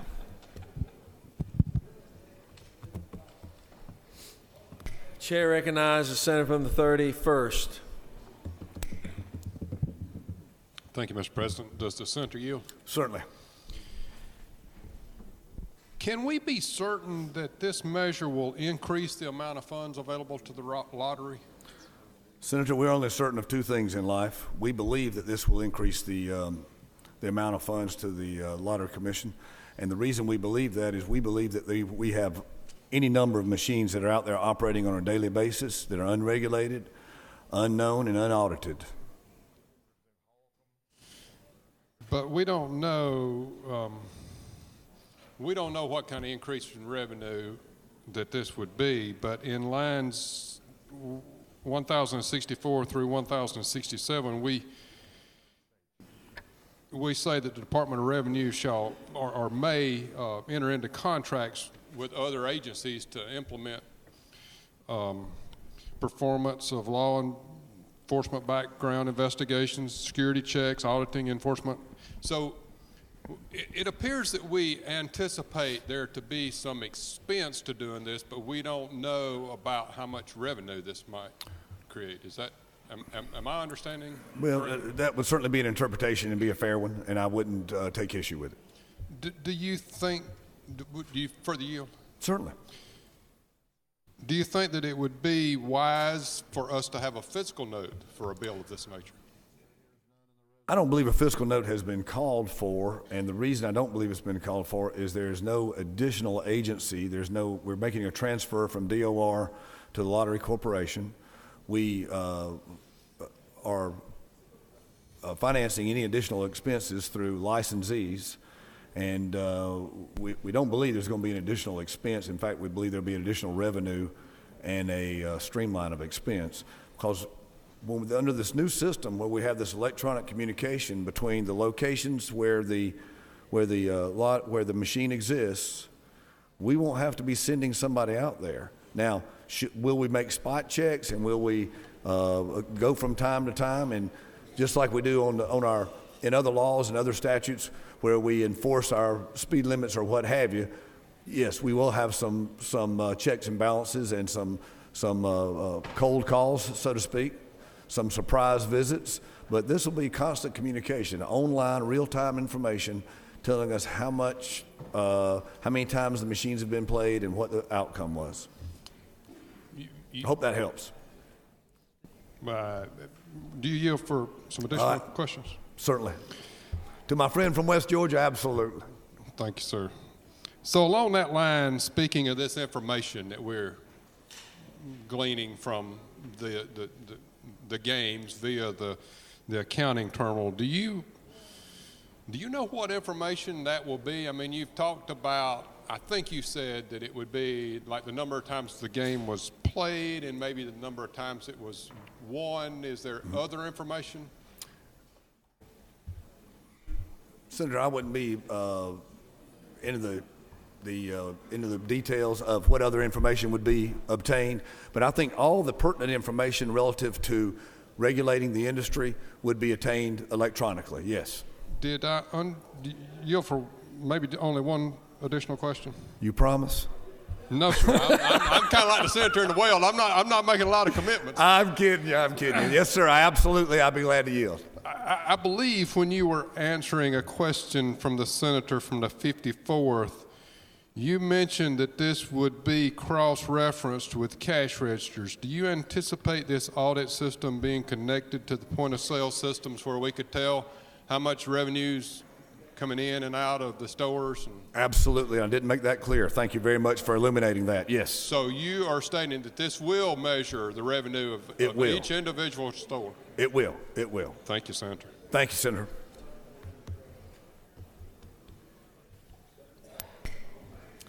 Chair recognizes Senator from the 39th. Before I do, what is the time remaining? The Senator's time in the well is almost expired. Senator from the 39th is recognized. Thank goodness. Oh, I'm sorry. Well, Senator Yield. Certainly.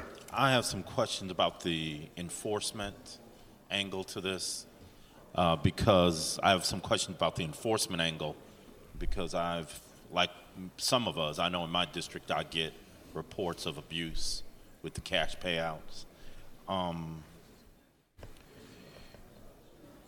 Beyond what is already in place, isn't it true that in order to enforce the cash payout and other issues, it's ultimately unnecessary to go to a prosecutor, either a solicitor or a district attorney? Is that not true? That is true, as I understand your question, sir.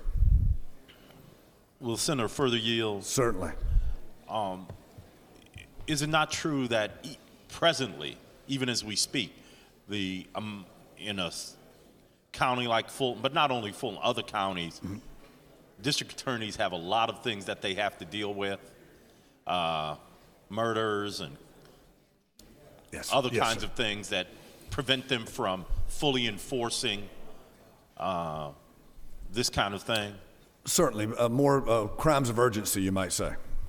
Will the Senator further yield? Absolutely, sir. Will this bill provide for more resources to prosecutors in order to enforce things like the cash payouts and other kinds of abuses?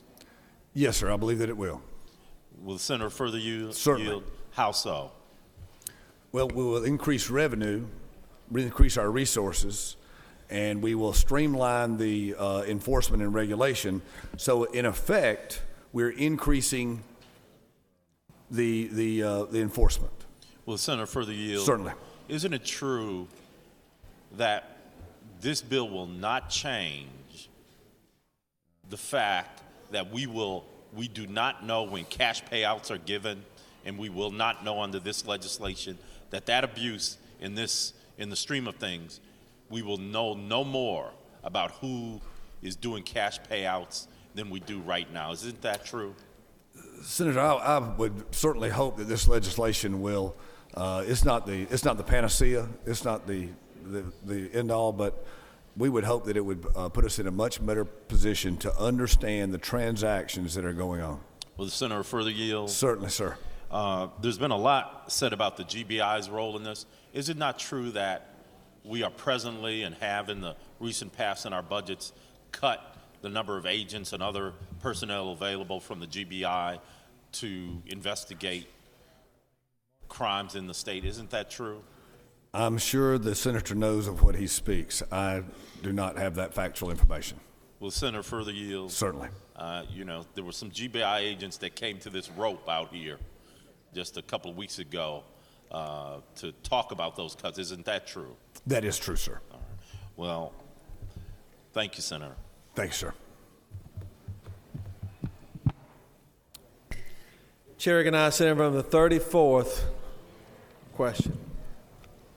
Thank you, Mr. President. Would the Senator yield? Certainly.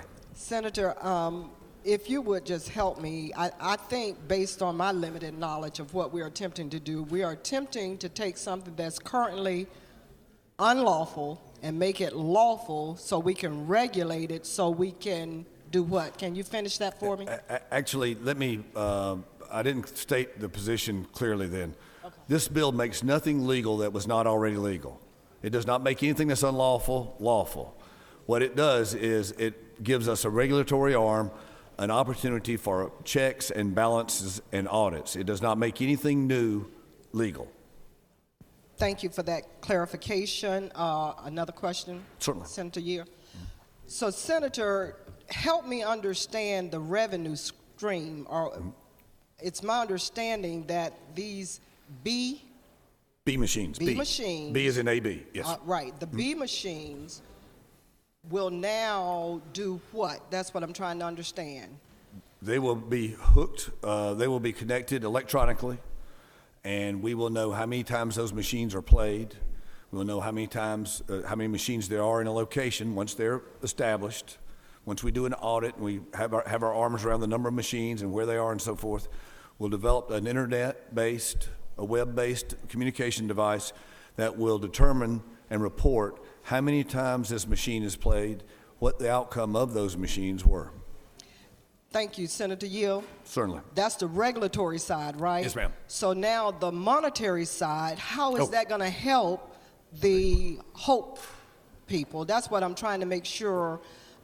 Anytime we're dealing with gambling in this state, my thought is we started with the HOPE so we can have hope, and now that we're expanding, because that's what this is attempting to do, right? No, ma'am, it doesn't really expand the process, but it regulates the process. We believe that there are many of these machines that are out there that are being operated that are undocumented, and that the state is not receiving the revenue on them. They're not receiving sales tax from other items.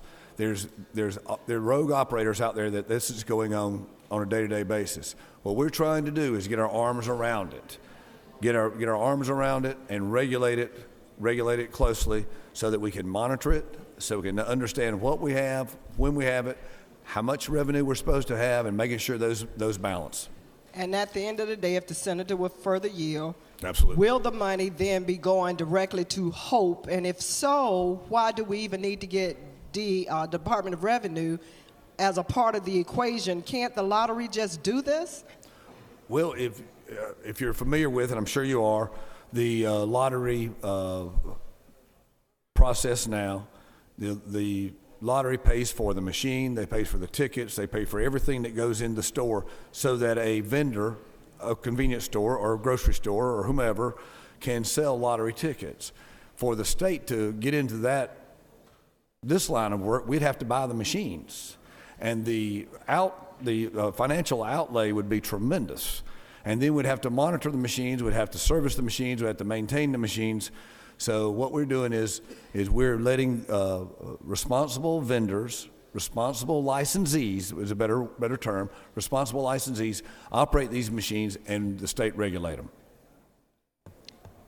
That too, if the senator would further yield, could be problematic. I mean, just because they look like they are on paper, then that doesn't necessarily, I just know our sheriff has been busting up a lot of them. Mm-hmm. And what I'm thinking we're attempting to do here is to get our arms around it, regulate it, kind of like we did running numbers, and then we start, well, I mean, yes, it's ma'am. big money. Yes, ma'am. Yes, ma'am. It's big money, but understand that. I'm still concerned about making sure the money go towards education and yes, not ma'am. just the B vendors. And yes, that's kind of where I think it's got me kind of held up. Can right. you help me understand? Yes, ma'am. The funds will be in year one be 5%, years 1 through, and then it will raise to 6, 7, 8, 9, 10%. Okay. It'll go and it'll cap out at 10%, and that money will go expressly to the Lottery Corporation for Hope Scholarships. Where's the 90% if the senator would yield? 47.5% of that money would go in year one would go to the location owner, and 47.5% would go to the owner of the machine. Now, the owner of the machine and the owner of the location cannot be the same person. So we get a report from, in the meantime, before we have this electronic database set up, we get a report from the owner of the location, a sworn affidavit, statement of how much revenue. from the owner of the location, but we also get a sworn affidavit from the owner of the machine, and those two have to match up. That's how we regulate it in the interim until we set up the web-based auditing.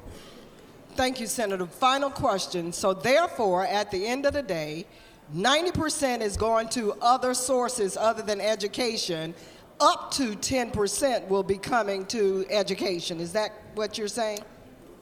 That is a factual statement, Senator. Thank you very much for illuminating that. And I would also point out that in most business models, if you can get a 10% return on your investment, you're probably doing pretty well. Thank you. Your time, Senator's time in the well has expired. Praise the Lord. You can yield the well. I yield the well. Thank you, sir. Okay, let me have the Senate's attention for a moment. I know that there are a number of folks that want to speak to the bill. You will have the opportunity to do so, but we're going to go through the amendments. All the amendments have been read.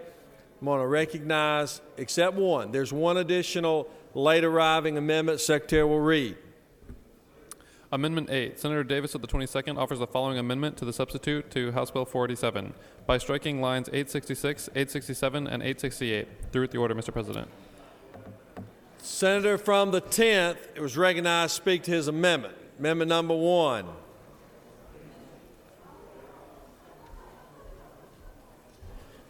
Thank you, Mr. President, and members of this great body. I bring to you Amendment 1. Amendment 1 simply creates within the Lottery Corporation a minority business participation division whose sole purpose is to simply monitor and encourage participation by DBE or minority-owned businesses, to include women-owned businesses as well. The division would simply undertake a study of minority business participation with the corporation and complete a report with findings and its recommendation. There are no targets or percentages that's attached to this Amendment 1. And we simply would like to see the lottery include more members from the DBE community in being able to participate in the business that's available through the corporation. My interest in this legislation goes back several years. As a matter of fact, as chair of the Legislative Black Caucus, we met routinely with the Lottery Corporation, and they would routinely give us results of the participation of minorities over in the lottery division. And may I add that the participation of those of color as well as women businesses was very, very low. I believe the percent was around 2 to maybe 3%. This is an effort simply to get the lottery to take a closer look at including more DBE businesses, particularly since we have this bill here that creates an additional perhaps $10 to $20 million in revenue for the Lottery Corporation. And I would ask for your favorable consideration for Amendment 1. I spoke very briefly to the author of this legislation, and he seemed supportive, and he shared with me that he would like to consider this venue in another piece of legislation. However, I may add that we've tried that route before. We've tried to come up with legislation, the sponsor, to try and bring the Lottery Corporation to the table, and I believe that this bill, House Bill 487, is the best vehicle to get the lottery's attention when it comes to DBE and minority participation with the dollars spent over the lottery. And if there's no questions, I'll yield the well, Mr. President. Senator from the 22nd, were you wishing to ask a question to the Senator from 10th? Senator from the 2nd, you wishing to be recognized for a question? You are recognized this time. Thank you, Mr. President. Gentlemen, well, do you yield? Absolutely, to my colleague from the 2nd District. Can you tell me once again, what's the minority participation with the Lottery Commission or the Lottery Corporation?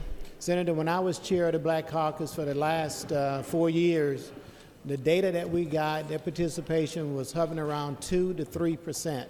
It's an abysmal number considering the population of this great state, and we tried everything we could do to get the lottery to come to the table to talk to us about ways to increase minority participation and DBE participation with their funding for the projects of the corporation. Does the gentleman further yield? Absolutely. Do the lottery corporation have a reason for this low percentage of minorities participation? Senator, we were not given any good reasons, and may I add that the participation levels were higher at the lottery. But over the past decade, the numbers have dropped down to where they are today. And in my opinion, this amendment would go a long ways in getting the lottery to pay closer attention to those that's trying to do business with them. And there are countless businesses, from ad agents to small companies that can provide the lottery receipts. There are a lot of potential avenues for the lottery to do more business with the DBE community. Thank you, sir. You're so very welcome. Chair recognizes Senator from 31st for a question. Thank you, Mr. President. Senator, yield. I do. You used a term, I believe, probably an acronym, DBE. Is that? That is correct. Can you tell me what that is? DBE stands for Disadvantaged Business Enterprises. Thank you, Senator. You're welcome. No further questions, Senator. Thank you, Mr. President. I yield. Chair recognizes Senator from the 42nd to speak to his amendments.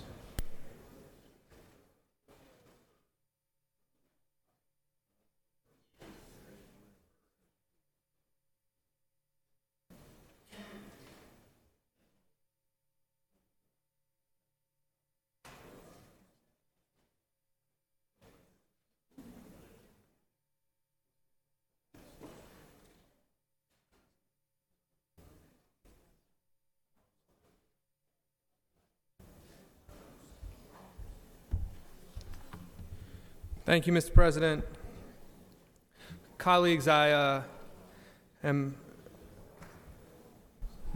honored to be before you again with a set of amendments. Amendment number 2, I think, helps to solve the problem, one of the major problems with this piece of legislation. What it does, as the senator from the 41st pointed out so eloquently, is it creates a whole mess of regulatory issues that now the lottery corporation is going to be in charge of licensing certain of these machines. Now, the lottery corporation doesn't do that now.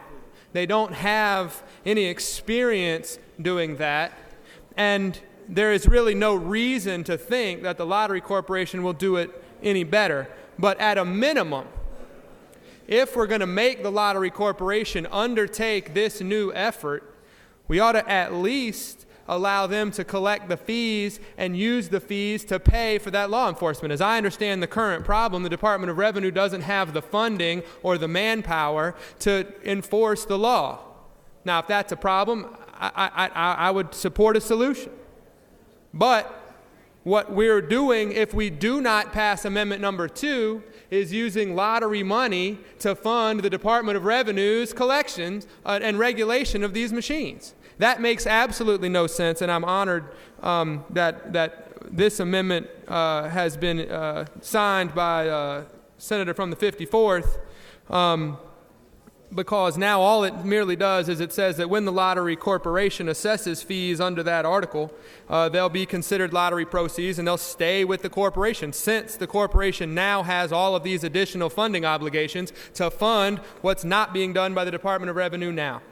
I think that one is straightforward. I hope there's no objection. I'm honored again to have a bipartisan amendment.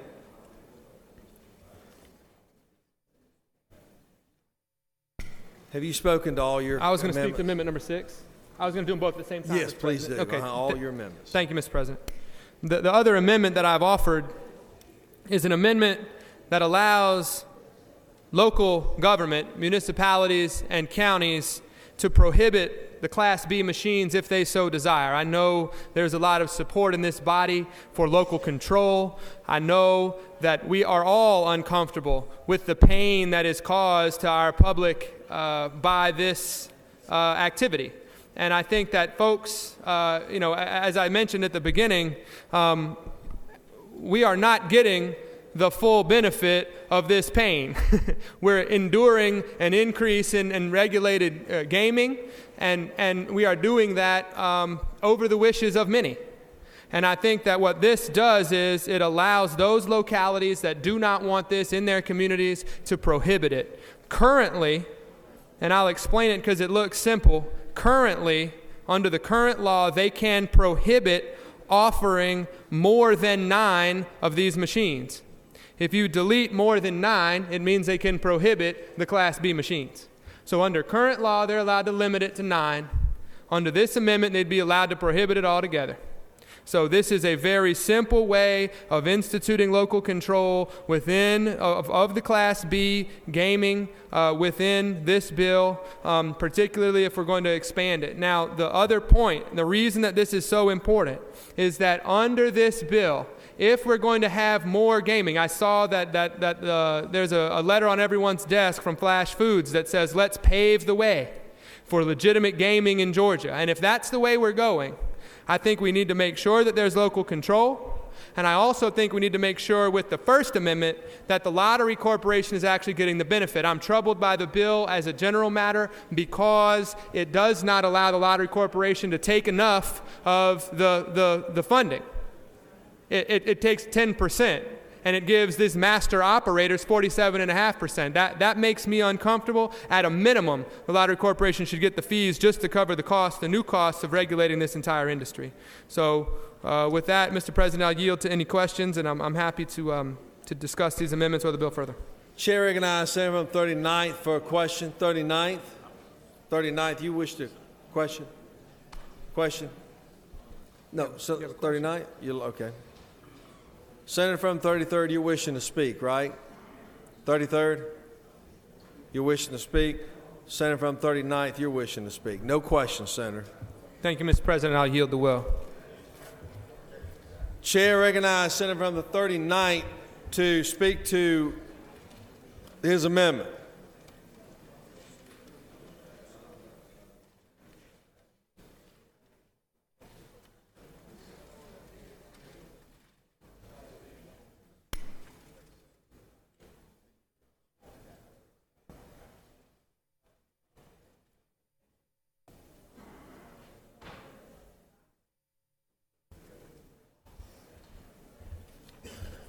Mr. President, members of the Senate, I rise to speak to House Bill 487 and also to speak to my amendment. I think something needs to be said about the enforcement issue. I get complaints on a regular basis about the abusive practices of the establishments that offer these machines. And the senator from the 49th is very earnest and sincere in his promotion of this bill as an enforcement mechanism. But the reality is there's nothing in this bill that makes me more comfortable that there's going to be more enforcement of these machines, particularly on the cash payout side. Yes, the central computerized system will allow for the capturing more data, but the fact is the cash payouts will continue.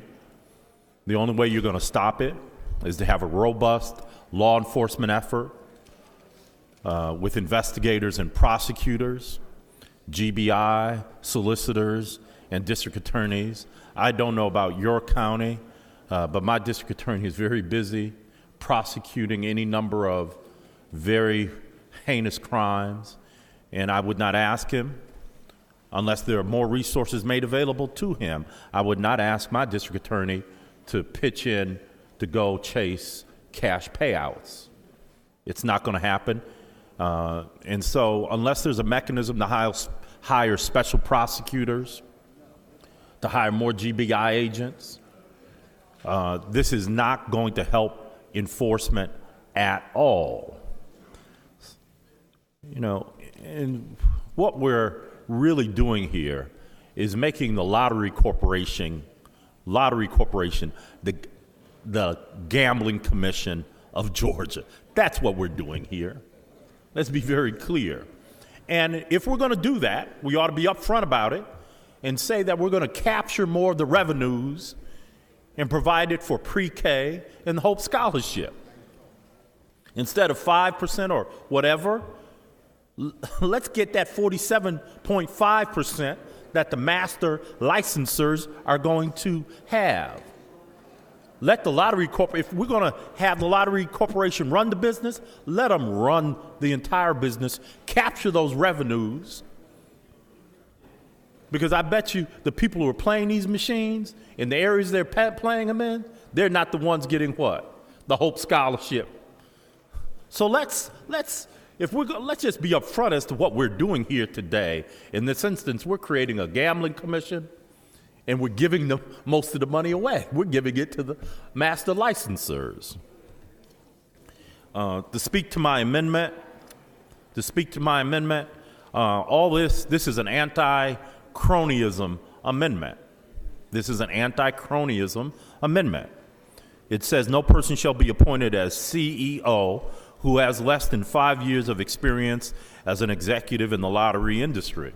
If this bill passes, the importance of the lottery corporation is going to grow. It's going to become even more, there are going to be even more responsibilities.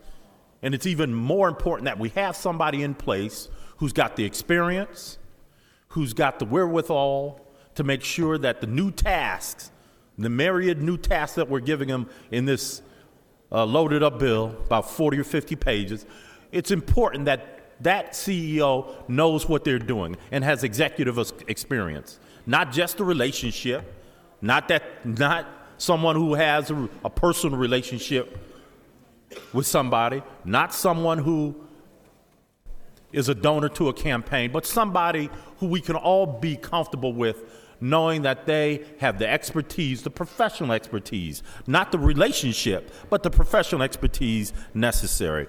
And I commend that amendment to you, amendment number 3. I hope you will vote for it. It's good government. It's openness and transparency in government. It's an anti-cronyism amendment. Mr. President, unless there are questions, I'll yield the well, but I'd be glad to take any and all questions that my colleagues have to offer. Senator from the 22nd, are you wishing to ask a question? Yes. You're recognized to do so. Thank you, Mr. President. Senator, you yield? I do. Senator, you said something that struck a chord with me just a moment ago, and I want to ask you about it. I hadn't thought about it, but obviously you have. In your opinion, do you believe that this is the advent of establishing a gambling commission? I most certainly do. Does the senator further yield? Yes, sir. In the event that a gambling commission is established, would it be in your estimation or opinion, Senator, that down the road, given that it is the posture of this legislature at this time to for lack of another word, hand off responsibility that we have historically had and hand it off to someone else? Could we be handing off authority down the road to do some things? Well, the master licensee apparatus, I think, is an indicator of handing off the profits or handing off revenues, and I think it may be an indication that sometime in the future there'll be further handoffs if that's the point you're making, Senator. Thank you. Yes.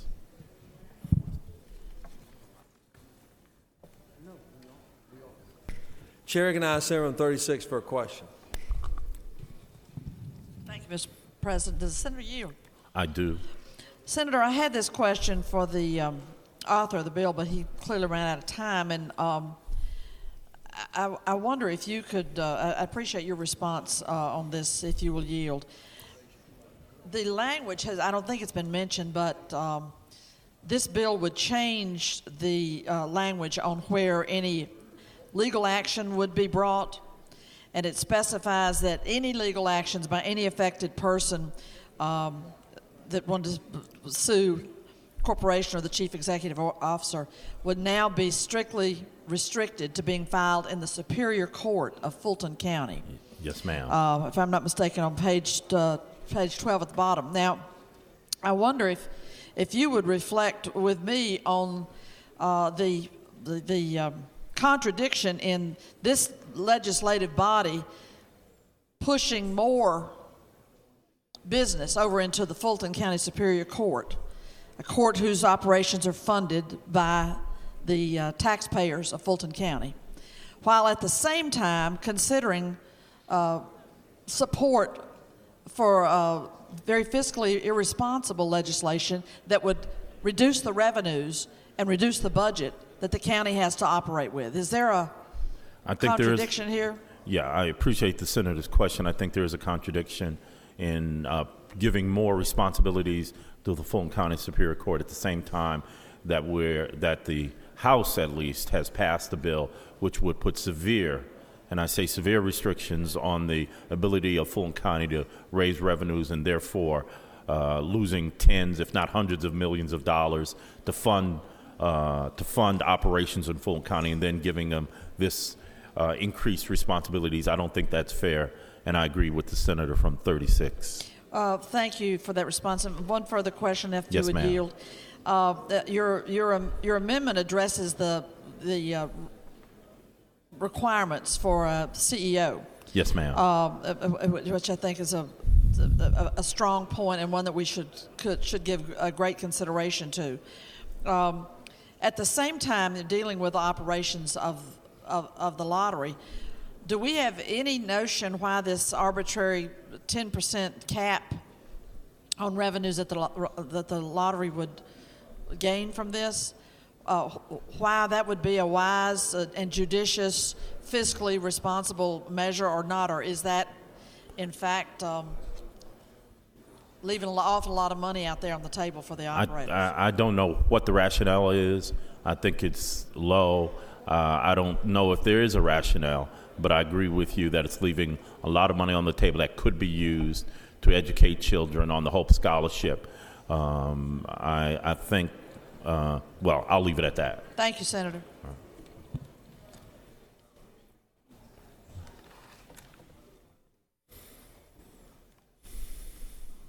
Chair recognizes Senator from 35th for a question.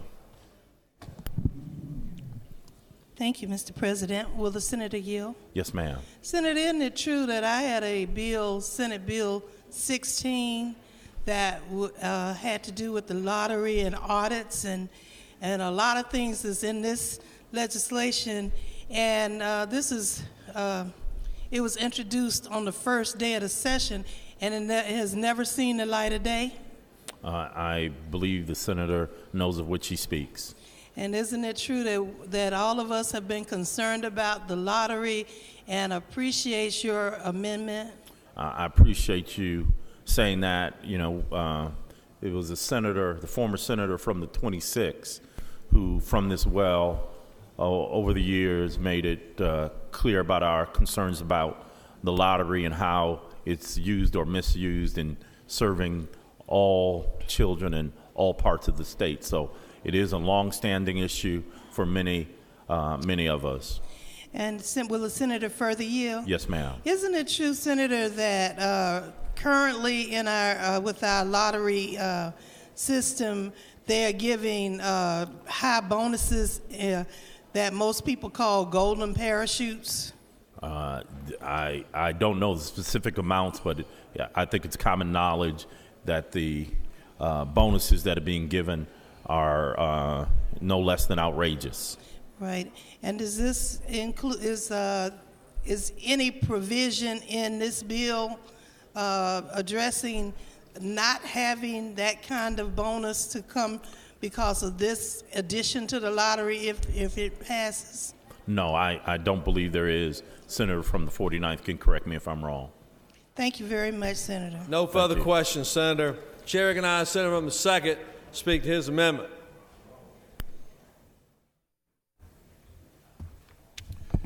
Thank you, Mr. President.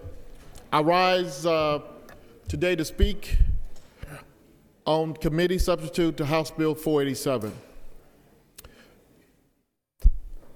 House Bill 487, this bill requires tremendous dialogue and debate because this is a serious measure. But it's a measure that I talk about often. It's called a volunteer tax. We are in desperate need of money in our budget. And I really believe the idea of a volunteer tax actually works. But I have the simple amendment that also signed by the senator from the 39th and the senator from the 22nd. And we disagree on a lot of things in this body. We live in geographically different areas, but we agree on one issue, and that's transparency. We think that in government, as in all parts of things in America, that there are bias, and there need to be more transparency. So I have a simple amendment that gets rid of, that makes the bidding process more transparent. This is a simple amendment, and it states that the corporation shall enter into a contract through a competitive sealed bid process through the Department of Administration Services. Whether it's a Class B machine or an amusement machine or a lottery ticket, we need more money in our state budget. And if we can do it through a volunteer tax, I don't have a serious problem with it. But I do have a problem with transparency. We need a sealed bid so that we all are aware and everybody have a fair and equal opportunity to bid for some of these contracts. If you're a good taxpayer citizen, if you're a taxpayer citizen in this great state, you should be able to bid your product for state jobs. And if we vote for this amendment, there'll be transparency in this lottery process. If there be no questions, Mr. President, I yield the well. Thank you, Senator. No questions. Senator from the 49th's already addressed amendment number 5, I think. Senator from the 42nd has already addressed amendment number 6. Chair recognizes Senator from the 19th to address amendment number 7.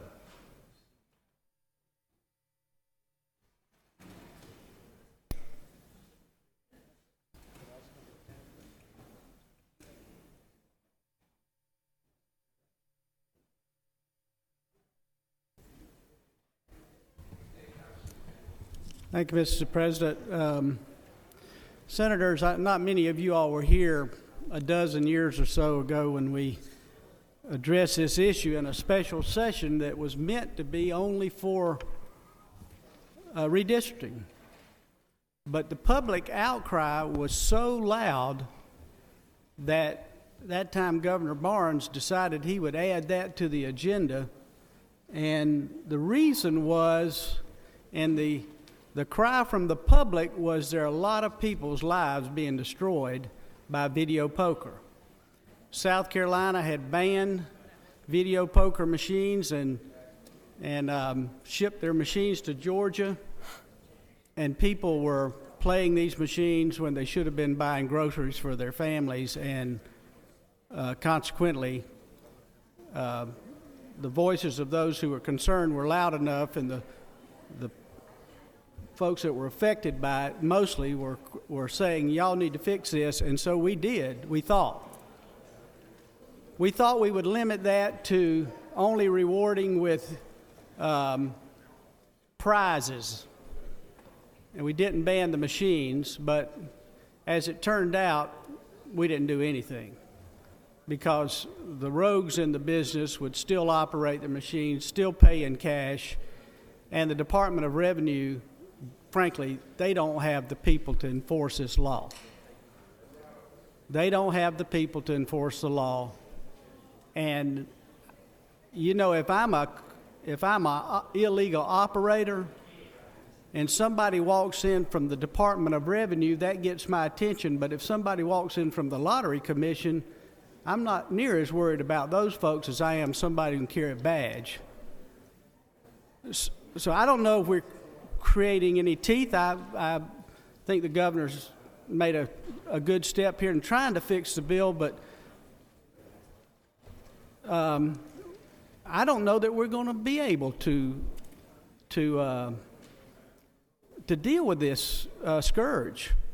Frankly, the good operators, the good convenience store owners, they don't want these things. They don't want to have to put them in. They put them in so that they don't lose business to their to the rogue dealers. I have something on my desk from convenience store owners that owns maybe 100 stores. He only has 3 with video poker. He wants it regulated or done away with. I've had a conversation with them. They really want it done away with, and the GBI wants it done away with. If you sit down with them and honestly talk to them, they say, we'd be better off these things were gone. But somehow, over time, our moral compass has shifted away from what this does to the people who can't afford to be playing these things and destroying their families and their lives to how much this means to the Hope Scholarship, which is indicative of where the country is going in general in our moral decline. But I hope we don't justify wrong by saying, yeah, but it's for Hope Scholarship. Well, if you're going to license them and you're going to inspect them, then that's a good place for the money to go. But you walk into one of these convenience stores and you look at who's playing it hour after hour, dumping money into these machines that they have maybe a 50% chance of winning. And now we say, if you win, we're going to give you a 50% chance of a lottery ticket. I mean, at least if you change it for merchandise, you've got the value of the merchandise, but the value of a lottery ticket is not the value that you pay for the lottery ticket. I will just be honest with you. We ought to do away with these things and be done with it. We ought not to worry about what the House is going to think about this bill. You're senators. We're a body, and we ought to do what we think is right, and I would hope that most of you all who know you've got problems in your district with these things, and just to let you know, Toombs County, we may have 25 convenience stores. 3 years ago, 20 of those stores were shut down for illegal video poker payouts. Hundreds of thousands, and you know how they found out about it? Hundreds of thousands of dollars were leaving, going overseas. It took months and years for some of these stores to open back up. It was hard for people in Toombs County to find a place to buy gas, and some of the surrounding counties as well.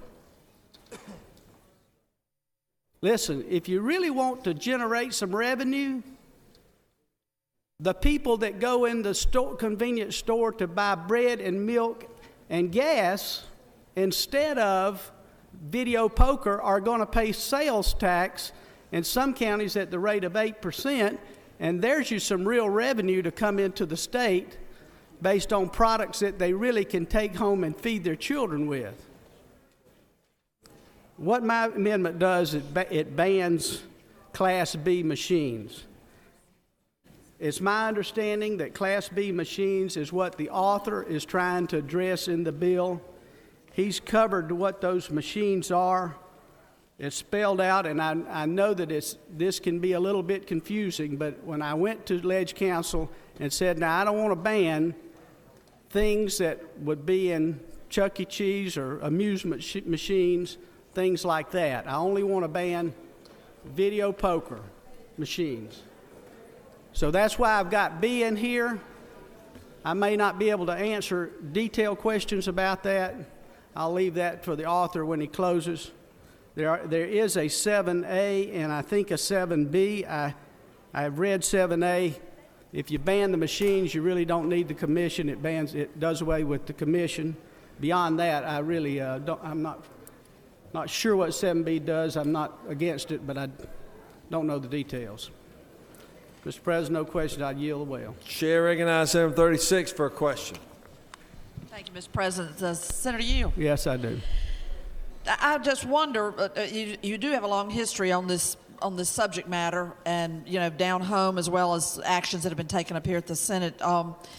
how much familiarity do you have with the gambling addiction, which I think is a genuine concern when we open up another phalanx of gambling, and isn't that going to cost the state too in ways that are both financial and non-financial?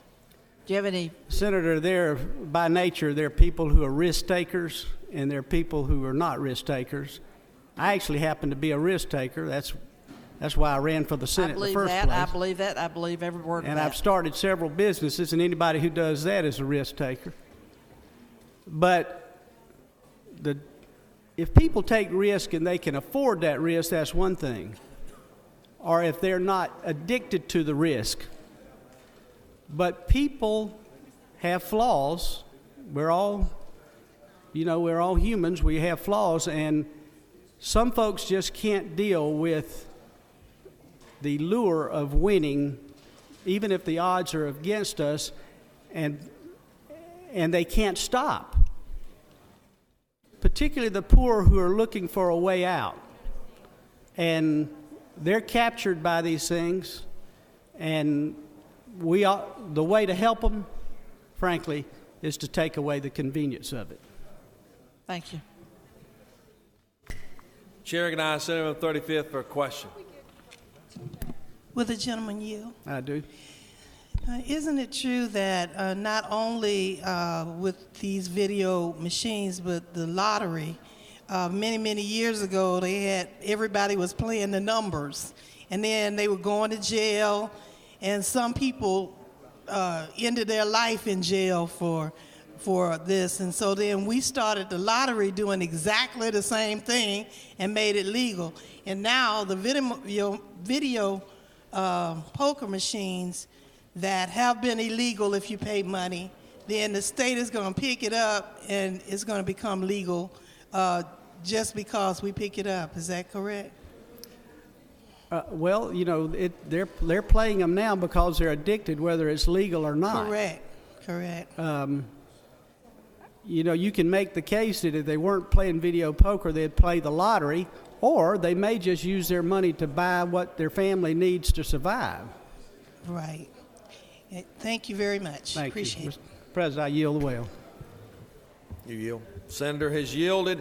Senator has yielded. Let me have the Senate's attention just for a moment. This is requiring an enormous amount of patience from your president of this body. There are more amendments than I think the Secretary of the Senate can handle, much less the number in which he can appropriately number.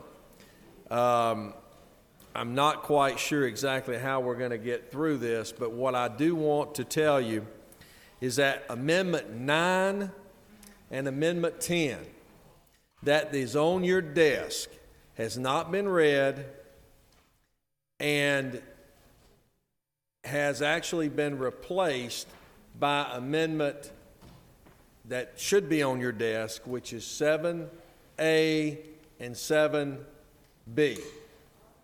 So what we would like for you to do is take 9 and 10 and go ahead and discard those because they're not, in order for them to continue in the numbering process, they're being disregarded.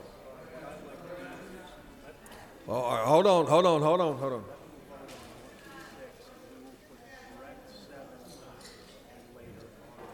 Okay. All right. So bear with me. Everybody needs to bear with us as we're going through this process because typically this is very, very uncustomary.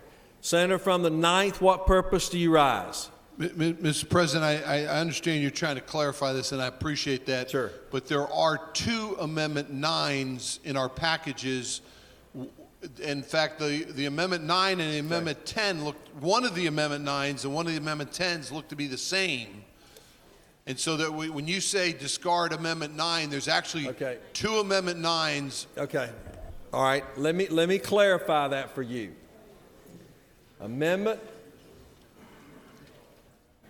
You have 2 you say you have 2 Amendment 9s right now. One Amendment 9 has a large check mark in the right-hand side, and it looks to be the same as Amendment 10.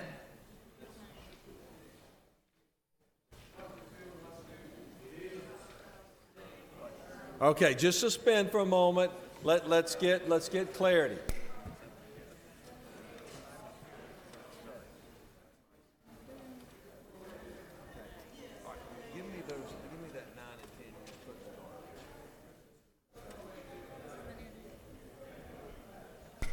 Okay. I'm sorry? You want to throw away both nines. Because the one Amendment 9 Act should be Amendment 7A, and the other Amendment 9 is a duplicate of number 10. Okay, let me have the Senate's attention for just a moment. When I told you Amendment 9 and Amendment 10, let me be clear where everybody understands. Amendment number 9 is authored by the senator from the 29th, the senator from the 3rd, the senator from 28th, hadn't learned his signature yet, senator from the 28th, and the senator from the 19th. And it says, striking lines 860 through 982 of substitute to HB 487. Okay? I'm sorry? All right, you don't get to address me from your seat like that, Senator. So what I'm trying to explain to you, that amendment is now 7A and will be handed out momentarily. So you can take this one that I just mentioned and throw it in the garbage because we're not dealing with it as it's been handed out.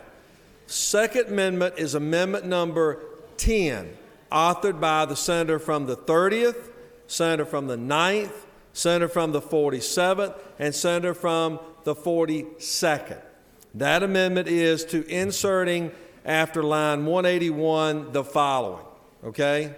All right? That amendment is now going to be 7. No, just hold on. That's 9. That will be number 9. That amendment will be number 9, which will be handed or has already been handed out, correct? Okay. All right. So now we're clear on the posture of all the amendments. Now, many of these amendments have not been read, but I wanted to help the Secretary of the Senate out on addressing that.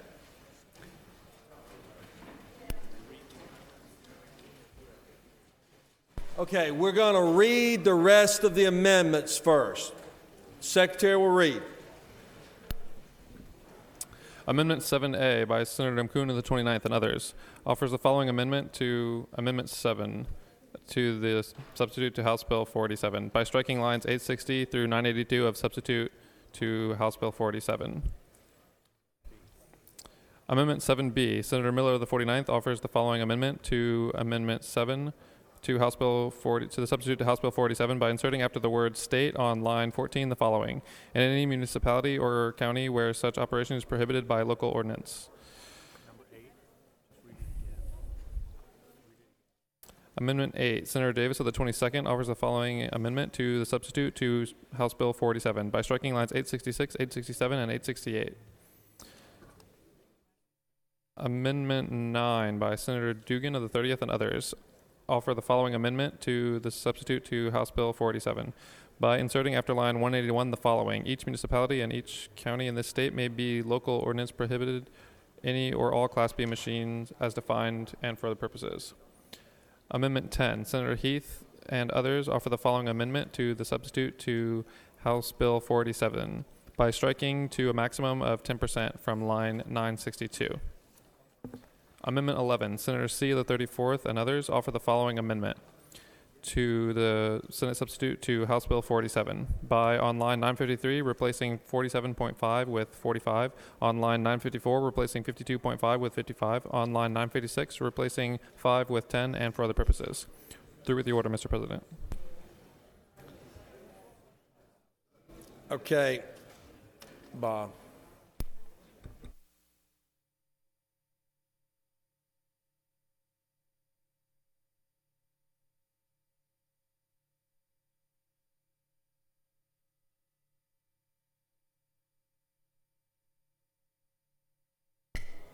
Chair, okay, we're going to continue to finish everyone speaking to their amendments, but we will be voting momentarily. Chair recognizes Senator from the 22nd to speak to his amendment. Or recognize Senator from the 22nd. Point of order, Mr. President. State your inquiry. Mr. President, was 7B read in the order just a moment ago? Yes, all amendments have been read. All amendments have been read. I'm ready. You wish to speak to Amendment 8? And I think he has another amendment. You'll speak. Chair recognizes Senator from the 22nd to speak to his amendments.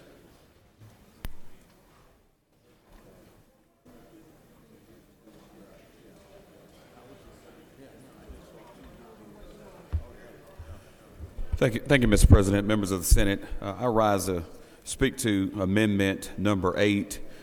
If you would indulge me, in the bill, there are a couple of things that have been brought before us, and I do want to speak to a few items. If I could draw your attention, members of the Senate, to page 25 of the sub that's been presented to us. On page 25, in lines 866 through 868, we're creating a situation where it's essentially almost the fox guarding the hen house. Lines 866 and 868, and then in lines 881 through 889, we're simply requesting that we strike those. Again, if we're going to appoint members to this advisory board, those individuals with master licenses essentially have an oversight of those individuals who are Class B operators. That's essentially the fox guarding the hen house. And what I would ask is that we do, in fact, strike that.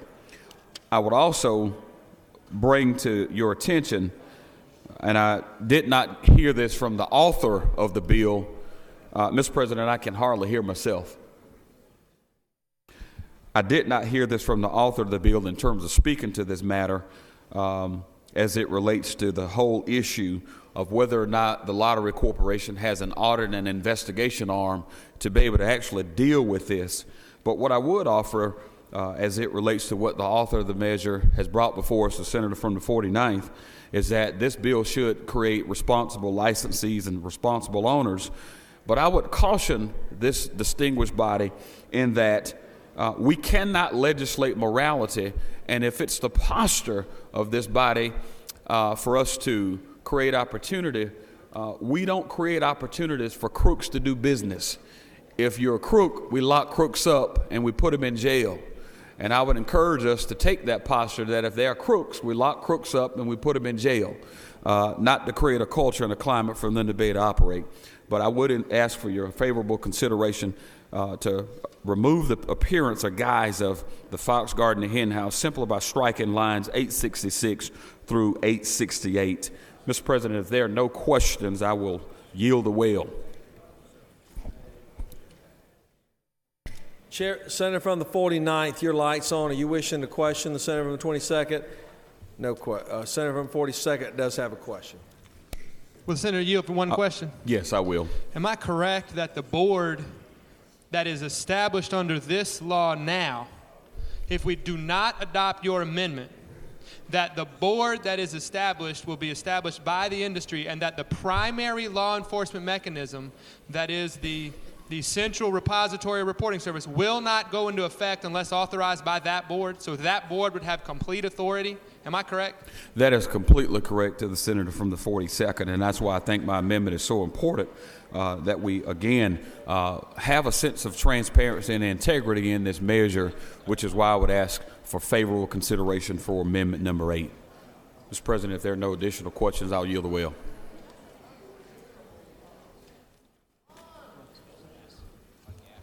No further questions, Senator. Okay. All right. All right, so who's next? Let me look at 7.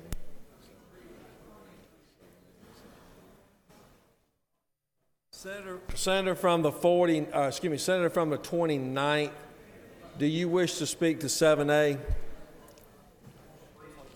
You're recognized to do so.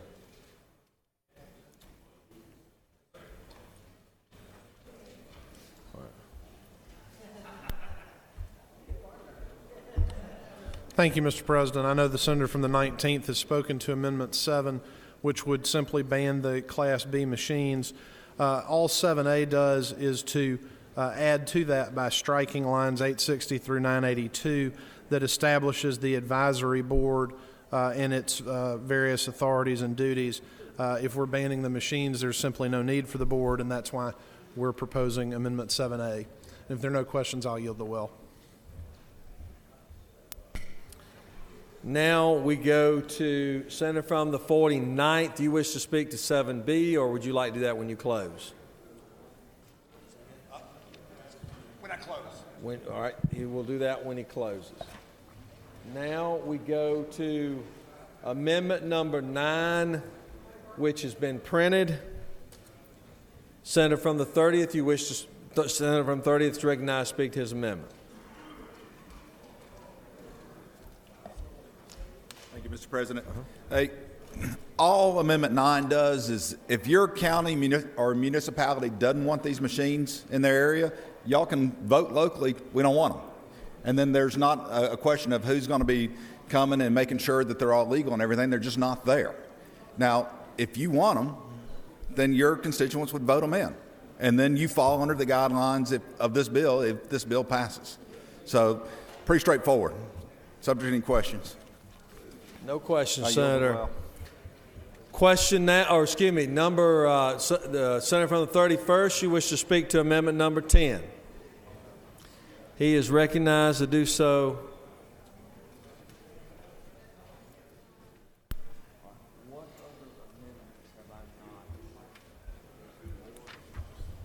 Thank you, Mr. President. Members of the Senate, I know it's getting a little bit confusing on this bill. What I've heard from a lot of folks that's come down and spoken to the bill is about the problems that our communities are experiencing from having these machines in their communities and taking money away from their families and the other problems associated with gambling. So what Amendment number 10 does, already in the bill there is the provisions allow for the Lottery Commission to retain 5% of the revenues from the gaming machines. And it allows them to then increase 1% more per year up to a maximum of 10%. Folks, if we want to get rid of the gaming industry, and we want to do it in a very subtle, unpainful way, this amendment does that. It simply takes out the cap of 10%. Over a period of years, more and more revenue from these machines would go to support education, lottery, pre-K, and less would remain in the hands of those folks who are destroying our families. It would happen very subtly. It would give those folks an opportunity. Some of them will be out of the business by the time the burden gets to be too heavy. It'll discourage others from getting into the business. And those who wish to stay in the business will have an opportunity to adapt to the changes very subtly. It won't make an abrupt change to the lottery or to anyone's income. So I would ask for your support of amendment number 10. You wish to yield for a question, or Chair recognizes Senator from 36. Thank you, Mr. President. The Senator yield. Absolutely. Senator, on this question of the percentages, do you recall in our original legislation that's setting up the lottery, we asked that it's suggestive language that they attempt, I believe, to put in about 25%, 35 at the top. That's right, 35% of the revenues from the lottery into the Hope Scholarship. Do you recall that was part of the... Actually, you've been here a lot longer than me, and the lottery was adopted by a legislature that existed before I got interested in this. Exactly. Well, I raised that point. That is the range that they were asked to shoot for, and have fallen short of it, I think, for some 10 years now. But why would we have such a difference in what we're taking out of this kind of revenue flow to go into the lottery? capping it at 10%. Why would it? Doesn't it really not match up with what we did? What the intent of the legislature was that when it set up the lottery originally, that these revenues from gambling, from playing the lottery, would almost a third of them should go into our scholarship program. So why would we have such a tiny amount in this bill going to scholarships? Senator, I can't answer that question. I will tell you that we have attempted to legitimize gambling in Georgia by saying that we're going to send the money to education. I don't think that we ought to be legitimizing gambling in Georgia. It is destroying families. It's taking food off the tables in our homes, our children. The least capable people in this state are being penalized because we have a lottery. And I can't answer the question about why Georgia chose to go down that path in the year that it did it. Right. This amendment doesn't address that. It simply says that if you're going to be in this type of gaming that this bill addresses, which is not the lottery, right, that over time that money will all be devoted, the profits from that money will all be devoted to educating our kids in the hope, the pre-K, colleges. And I know you've been very supportive of helping to educate our children in Georgia. Thank you, Senator. You're welcome. No further questions, Senator. Okay, all of the amendments have been spoken to. This is the posture by which we are in.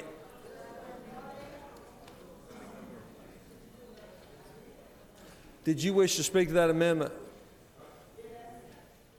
Chair recognizes Senator from the 34th to speak to amendment number 11, which is the last amendment. Thank you, Mr. President. I, too, am ready for lunch, so I will be brief. But I do think that the senator from the 31st and I are on the same page in that we originally started the lottery, or the voters gave us that opportunity for education, and the funding was for education, and that was the nature of the questions that I was asking of the senator from the 49th. I went to 20% in mine, which I like the 31st, the senator from the 31st going up to where he is, but I want to keep my amendment just in case his amendment fails. We have something to fall back on. But I would prefer yours, Senator, because we do need to fund education. That is the key. We've lost $1 billion over the past 10 years in public education, and if we can start getting revenues to try to get it back, I am for that. Mr. President, I'll yield the wheel. Senators yielded the well, Senator. Senator from the 33rd, how much time do you need?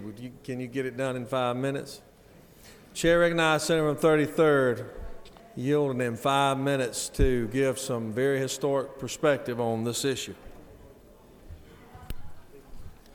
Thank you, Mr. President. Ladies and gentlemen of the Senate, let me just share with you a couple of things that have transpired in the past that may help you understand how we got to this place. I think what this bill is trying to do is, first of all, let people know that what is against the law and what isn't.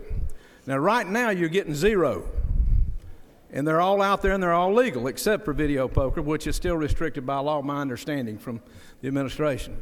You're getting zero. This bill tries to regulate it and gain some money for Hope Scholarships. 11 years ago, we had to take action in this bicameral legislature to stop the abuse of people giving cash and actually having video poker in establishments without license, statewide. Nobody knew where they were at. Nobody knew what they were doing. The GBI reported to us then, I think I can say it now because we couldn't even say anything about it then, and it hurt us politically, is that there was a group of people in the east part of the state taking several $100 million away from the lottery, in their opinion, that were from another area of the country. And therefore, we had to pass the law to shut that down so it wouldn't be competing with the lottery, and it wasn't regulated at all. And quite frankly, we were worried that some people were involved in it that really shouldn't be, were they known. Well, what made it worse is we couldn't say anything about it, and it hurt some mom and pops. And it made it untenable for that administration to be able to make it understood, especially to those people that were hurt unduly. Now, one reason that I think it is probably a good idea to go in this direction is, number one, you're going to regulate it, and let me tell you, they're going to know it's against the law if you don't follow it. That information will be given throughout the state. They're going to know they're going to lose their license if they don't adhere to it. And also, I might say that having criminal penalties in it is a good idea because it keeps the element I was talking about out of it. And trust me, once those things go into effect, people all over the state will know it.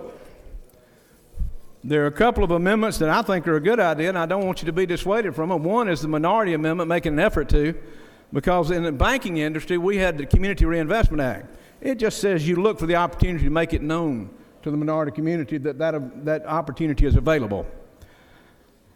But I want to point out two or three things in the bill, and then I'll let you go, and you can vote green or red or amber if you want to. Just let me point out a couple of things here. On page 1, well, I've already stated that. Let me get to page 6. Page 6, for any number of Class B machines, the owner shall pay a master license fee of $5,000. Now, you're going to make it expensive to get in this business. And for that reason, you're going to make it expensive to follow, you're going to make it a person's duty, and they're going to have knowledge of what the law is. On page 14, I'm moving pretty quick, Mr. President.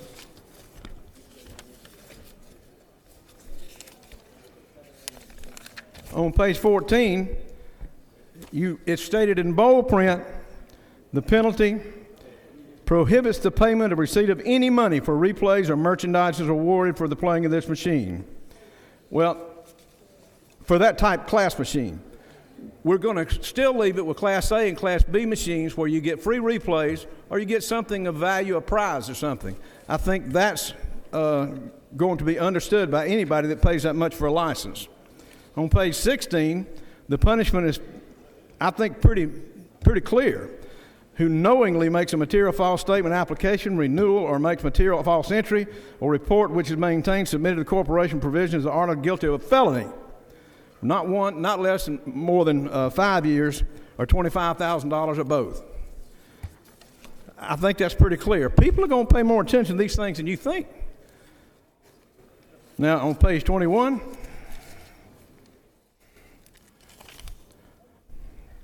it restates again the penalty for providing money for any type of game. On page 22, it's again a monetary provision, but it goes all the way up to $50,000. Failure to adhere to this provision in the subsection shall have the loss of license for a period of 5 years and $50,000. On 29 and 30, the last two pages, it shows that you can't have a game that's just quite simply drawing, that you put money in and pick something and it's just at random. It's got to have a skill level. And they're listed as to what the skill level is. I read it and it makes sense to me, and it keeps those games that are just rolling around the arbitrary results out of it. And then lastly, on page 30,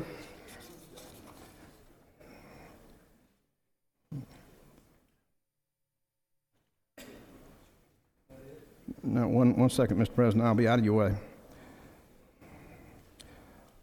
It talks about violations again, and there may be that point in which you want to, the administration may look at pointing at one of those things, the word willfully, because there's one provision that gives a pretty heavy penalty for it could, for mom and pop stores, that it could exist, and mom and pop stores receive that penalty without knowing certain provisions. Now, I just want to say the thing looks like it's been well thought out. They're trying to capture money for Hope scholarships. They've got a situation where they agree with the senator from the 42nd and the senator from the 54th on one amendment. I think the minority amendment's a good amendment. I don't think you should vote against it. It's just simply that you'll make an effort to get out there and make the knowledge be known. There's nothing wrong with that. And those two amendments I like. It's a good bill, I think. So I would encourage you to vote for the bill. And if you outlaw Class B machines, you think you've heard of thunderstorm? You take them out of every convenience store in this state and see what happens. The peasants will be marching on the Capitol with lanterns going to kill Frankenstein. And I'm not going to say who that is, but I'll yield the well and ask you to vote for the bill and for those amendments.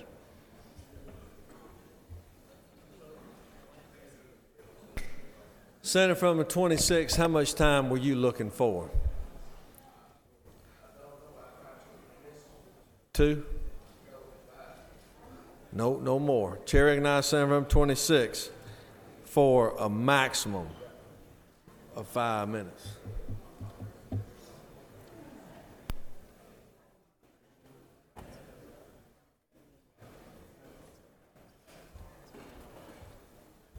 Mr. President, ladies and gentlemen of the Senate, first of all, let's let cooler heads provide. Number one, a lot of y'all in here talking about these machines don't know a thing about them. The only thing you know you're talking about, Gavin. Let me tell you how you can simplify this thing with a piece of plastic. With a piece of plastic. Now, everybody talks about these video machines. I'm the guy that did the filibuster the night they were going to put them out of business. I'm the guy that did the filibuster the night they were going to put them out of business. Now, I do know a little something about them. First of all, the machines came into business. The same folks who own the machines to go at Chuck E. Cheese own these machines. 2 years ago, we changed the law. The sticker on the machine was $25. We changed that to $250 for the sticker. A master license was $2,500. We changed that to $5,000. There was a sort of an agreement to try to put these things in check and in corral, and the bill got disrupted because of the internet cafe folks. Now, what we need to do is do this. There are thousands of folks who work on these machines for these amusement folks. Now, if you're talking about putting some folks out of business, that's what you're talking about doing. You're talking about putting mom and pop operations who've been going on for 40 to 50 years out of business. The simplest thing to do is they changed the law and said in-store redemption, which meant that you cannot get anything outside of the store. Prior to that, you could give gift certificates. Dillard's, Walmart, Kmart, all of those things. They prohibited that and said in-store redemption. Now, if you are playing and you get up to 1,500 points, what you gonna buy? $1,500 worth of sardines? You can take a card and have that card just say non-redeemable for cash. Whatever you win, that piece of plastic, you can buy gas, you can buy lottery tickets, you can go to the grocery store, you can go to Walmart, you can go to Kmart, and guess what happens? When you do it, the sales tax comes out. The sales tax comes out. That's close to $400 million that we can use in our state treasury. That's all it is. It's about money. Now, when you talk about the lottery, it's about money. Don't tell me about you can't control the machines. All the revenue agent got to do is walk in anywhere you see the machines, just look behind the machine and see if it got a sticker on it. That's all he got to do. The sticker is $250. And the way we did it, the vendors who have the machines pay $125. And the folks who got the location pay $125. And that's how you end up with the $250. Now you keep talking about the 9 machines. There's a caveat in the law. If you know what the law is, the law says unless the local governing body approves more than 9 machines. That's in the law. What I'm saying to you, with all these amendments, you're doing something that you don't know what you're doing, and then you're going to affect some folks who employ folks that live in your community. I see what's going down, and the kind of thing that's finna happen is you're finna destroy some folks, and the next thing you know, you're gonna say you didn't know what you did. What I would suggest to you, I know the governor don't want it, a lot of what I would suggest to you is we take this House bill, 487, lay it on the table, and let's let some cooler heads provide and come back with some real significant things and the changes that we are trying to do. What we are trying to do is control the outflow of cash and know where the money's going. That's all you're doing. We don't have the revenue agents. We cut them. Ain't no different what we did over in DH, Department of Community Service and Community Health. The reason we got a $20 million problem with food stamp, we cut the folks that go and check on the folks. So let's let cooler heads provide, and let's not just jump on something because we think it's a good bandwagon to jump on and then put a whole lot of folks out of business, and then you want to come back and say, well, I didn't know we did it. Mr. President and members of the Senate, I yield the well and would ask you to let cooler heads provide, and let's get this thing worked out.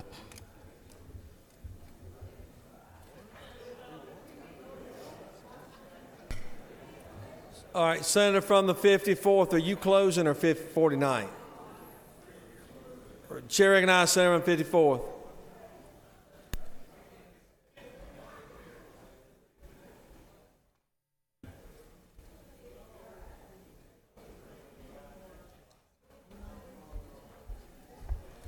Thank you, Mr. President. Thank you, Senators. I rise on behalf of myself and on behalf of the administration of the state of Georgia in favor of House Bill 487, and I ask your favorable consideration of that legislation. I'd like to take a short amount of time to address the amendments you have before you, but I also want to just share my perspective of this issue, if I might. I do not play, and to my knowledge have never played, a Class B machine, whether in the state of Georgia or out of the state of Georgia. I don't smoke, I don't chew, I don't hang around with girls that do. This is not the world I live in. Most of you know that I am very proud of my children. And my sons have resumed their swimming season, and last weekend or weekend before was the first meet of the year for both of them. I am a competitive man, and I am raising competitive sons. Don't know that that's good, but they want to be as fast as they can be. They want to win every time they get in the water, and I want that too. And I am frustrated when someone is faster than they. So before the meet, trying to calm myself, I sat down with them and said, what do you intend to swim? What is fast for you? What is a goal that is achievable that I can clap when you get out of the water? Because there's kids who swim year-round, and you've been swimming for about a month back in the water. So you're not going to be your fastest, and you're not going to be the fastest kid in the pool. And we set out goals and objectives. I'm as happy as I can be to tell you that neither one of them won a heat, but they made every goal in their first meet. And the next time we get in the water, we're looking to win. So whatever your objective is today, let's talk about reasonable, accomplishable goals and not about the thing we would like to be. I don't like these. I don't play them. I don't care. We are not going to accomplish that in this legislative session. But what we can do, two very achievable goals, very achievable, are to have more transparency, accountability, and law enforcement supervising this gaming industry, gambling, whatever you want to call it. We can stop some of the bad actors, and probably not all, but that's accomplishable. Or we can do nothing. Second thing we can do is bring proceeds into our education system, into the lottery funds, into Hope Grants, Hope Scholarship, pre-K. Very achievable. Or we can do nothing. Those are the choices. If you think banning them will end gambling in Georgia, I got an internet connection that'll show you otherwise. They're going to find it elsewhere. Speaking of the amendments before you, I oppose and would ask you to vote against amendment number 1, not because it's poorly intended, but because we just don't need to clutter up our legislation with more programs, more studies that cost us. Amendment number 2 is supported, and it makes clear what the intention is, that the lottery system will take the fees and administer the program, so that's fine. Vote yes for number 2. I would encourage you to vote no for number 3. I appreciate my friend from the 39th's passion for the issue. I would point out that none of us, before we were first elected, had ever been senator before, and I hope we wouldn't say we were not capable of holding a job just because we'd never had it before. Number 4, I'd ask you to vote no for. I don't think we have a problem with the current system that the lottery program, Lottery Corporation administers for budgets, and ask you to vote no on that, but let your conscience be your guide. Number 5 is a yes. We want to make clear that any other crimes that might be associated with this would also be prosecutable in Georgia, so certainly we want to make sure that all laws are enforced. Number 6, ask you to vote no, and my friend from the 42nd, I think the intention here was a local control. I don't want to speak for him. I do think the concern with this language is that by deleting the more than 9, you either have a choice of none or unlimited. And I think that there's another amendment that if you're looking for local control allows you to choose between none, 9, or whatever number is set. So I ask you to vote no there. Number 7, obviously no.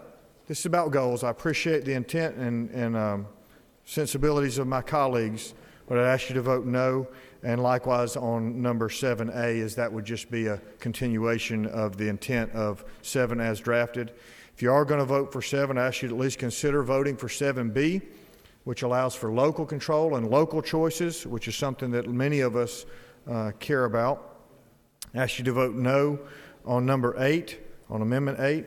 I would ask you to consider voting yes on number 9, particularly if you're interested in allowing counties and municipalities to determine whether these machines operate within their jurisdictions. That's a local control issue. Ask you to vote no on number 10. Regardless of where we feel about these programs, legitimate or legal businesses in Georgia should not be socialized.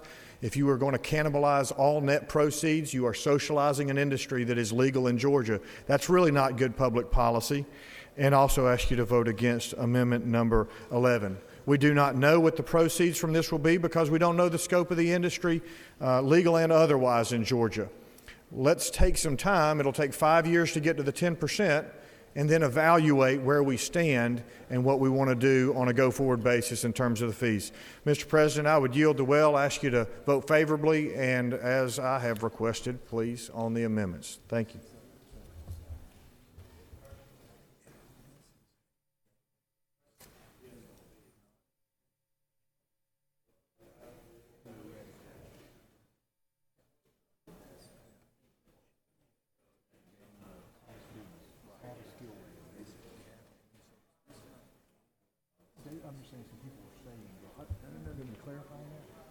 Okay. Yeah. Thank you, Mr. President. To make clear, these are games of skill as defined in the Georgia Code. If I repeated the word gambling, I want to make sure that that was parroting what has been said earlier today. These are not gambling machines. They are Class B machines, are games of skill. They require the operator to engage in a skilled act to be successful. That's what the law is. Thank you, Mr. President. I yield the will. Senator has yielded. This is the posture by which Senator from the 49th. Are you wishing to speak? No, you're good. From here. Chair recognizes Senator from the 49th. What purpose you rise? Mr. President, I'd just like to express my thanks for the patience of the President of the Senate and to my colleagues in this simple housekeeping bill. Senator from the 40th, what purpose you rise? 40th? Your lights on, 40th? Your lights on? Accident. Senator from 39th, what purpose you rise?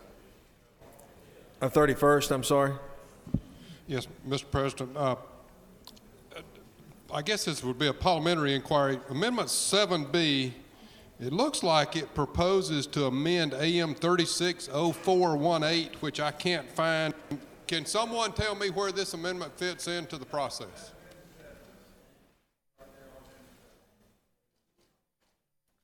It would be on Amendment 7. It is authored by the Senator from the 19th. Okay. Thank you, sir.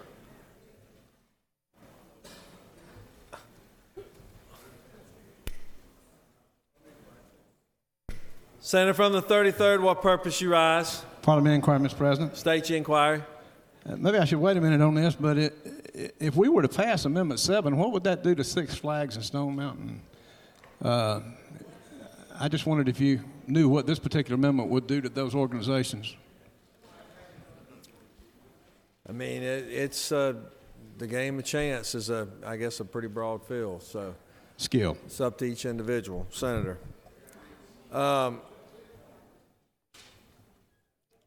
Skill, yes. Chair recognizes Senator from. All right, I think we're ready to go then. On Amendment number 1, authored by the Senator from the 10th. Amendment number 1, authored by a Senator from the 10th. Is there objection? There is objection. All of those in favor of Amendment number 1, rise, stand, and be counted. If you are in favor of Amendment number 1, rise, stand, and be counted. Reverse.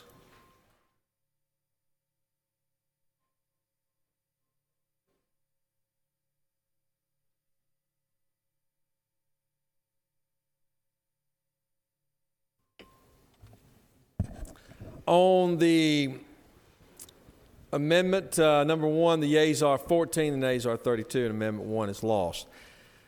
Now the question is on Amendment number 2, authored by the Senator from the 42nd. Is there objection? There is no objection on Amendment number 2, authored by the Senator from the 42nd. Therefore, it is adopted. Is there objection to Amendment number 3? There is objection to Amendment number 3. All those in favor, rise, stand, and be counted. Move the yeas and nays on Amendment number 3. All those in favor will vote aye. Those opposed, no. Secretary will unlock the machine.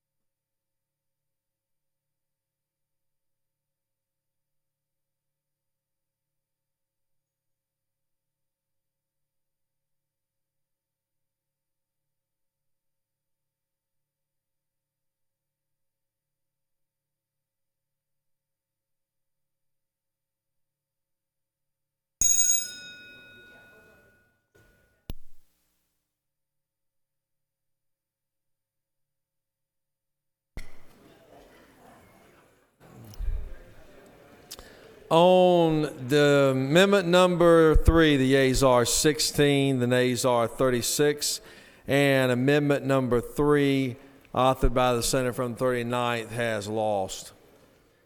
Is there objection to Amendment number 4, authored by the Senator from the 2nd? Is there objection? There is objection on Amendment number 2. Amendment number 4, authored by the Senator from the 2. All those in favor, rise, stand, and be counted.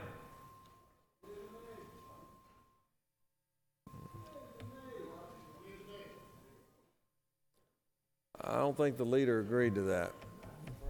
Reverse.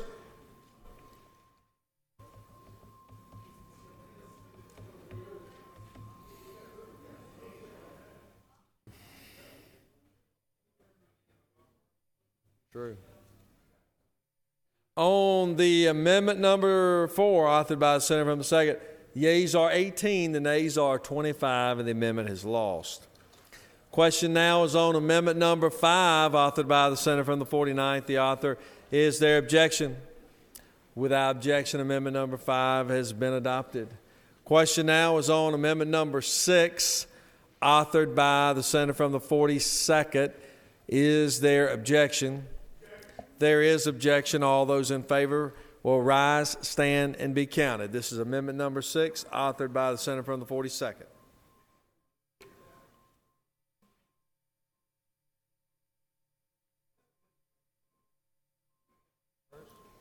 Reverse.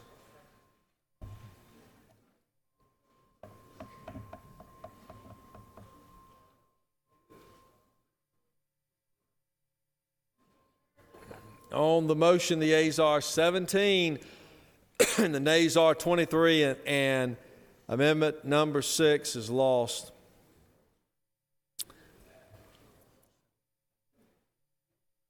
Wait, 7A.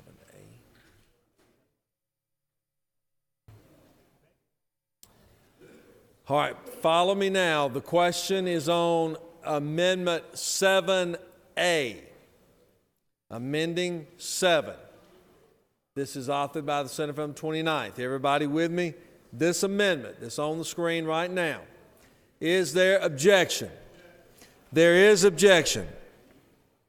All of those in favor of amendment 7A, rise, stand, and be counted. Rise, stand, and be counted if you are in favor of 7A.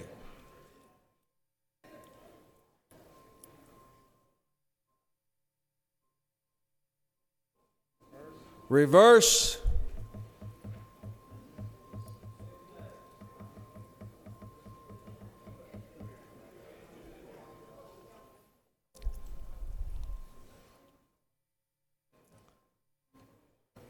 On amendment 7A, the yeas are 22 and the nays are 21. And the amendment has passed.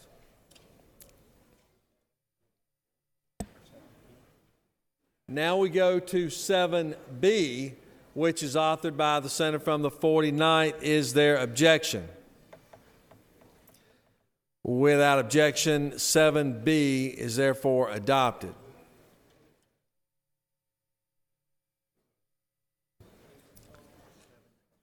Now, is there objection to 7 as amended? 7 as amended, there is objection. All those in favor, rise, stand, and be counted. If you are in favor of 7 as amended.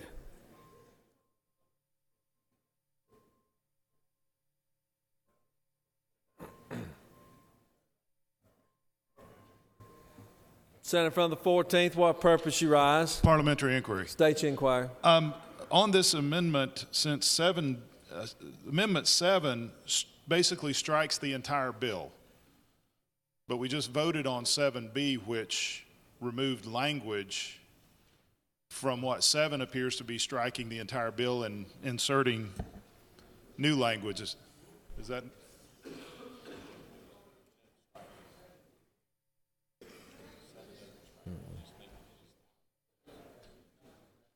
Yeah, you probably want to vote no on this. Okay.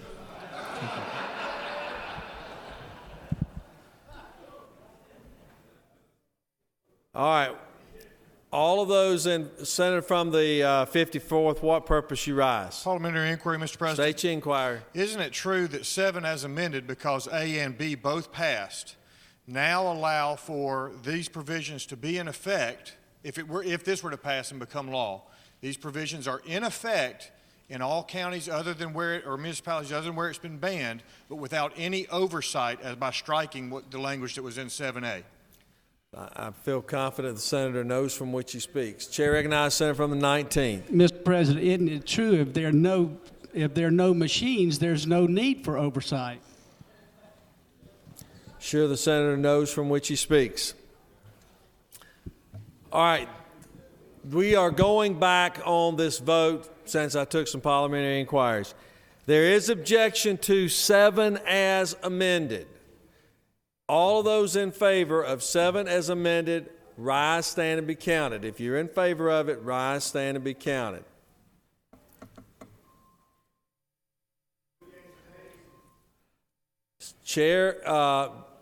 Senator has moved the yeas and nays. Shall the ayes and nays be sustained?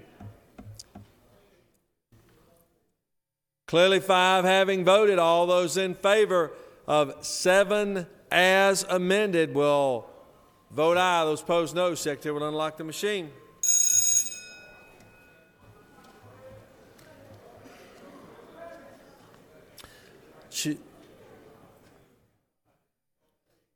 Chair recognizes Senator from the 42nd.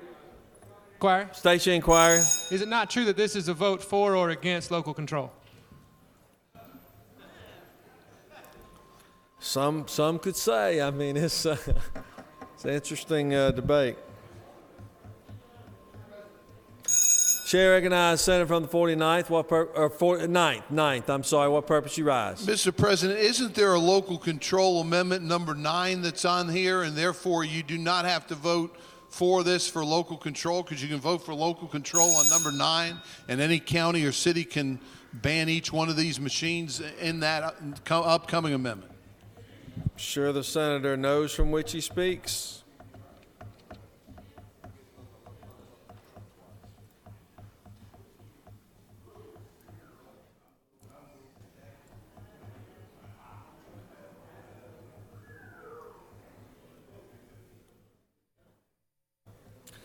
On the amendment, the yeas are 27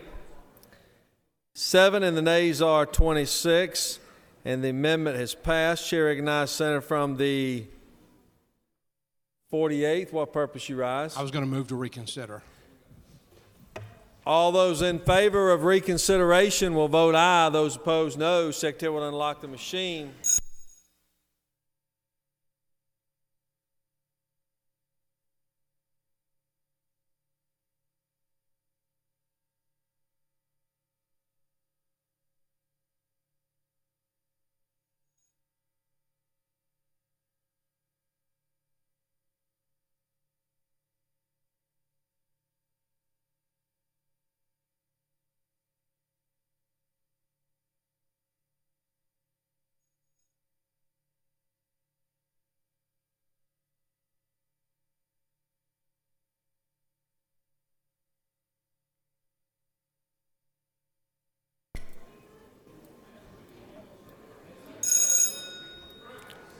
Chair recognizes Senator from the 49th. What purpose you rise? Isn't it true that if the president pro tem made the motion, it's a caucus position, Mr. President? No.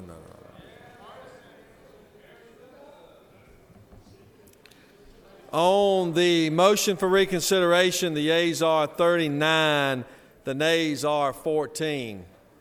And the Senate has reconsidered its actions on 7 as amended. Senator from the 54th, what purpose do you rise? Parliamentary inquiry, Mr. President. State your inquiry. Mr. President, I'm looking at 7 and then the amendment language. On lines 1 and 2 of 7, the entire bill is struck, lines 1 through 1082. I'm going to suggest that that makes 7A superfluous. That is to say, you can't strike lines that aren't already there. And then I'm going to suggest that because 7B is in, we would, if voting on this, be passing a law that says, notwithstanding any provisions, and so on and so forth, Class B machines shall not be operated in this state in any municipality or county where such operation is prohibited. Therefore, there would be no regulation in any county where it's permitted at all. Is that a correct assessment of the 7 amendment? I'm confident the senator knows from which he speaks. All those in favor of Amendment 7 as amended. Senator from the 42nd, what purpose you rise? Parliamentary inquiry. State your inquiry. Is it not true that if we delete the bill, it doesn't delete the current law that does the current regulation? I'm sorry, I couldn't understand it. Isn't it true that if we adopt 7, we would have the current regulations that are already in place? It just wouldn't be a new bill, as the senator from the 54th stated. It would be the current regulations with local control. That's up to each and every senator here. All those in favor will vote aye. Those opposed, no. Secretary will unlock the machine. You are voting on 7 as amended. If you want to support the governor's floor leader, you will vote yes. If you want to oppose the governor's floor leader, you'll vote no. If you want to make it real simple, there you have it.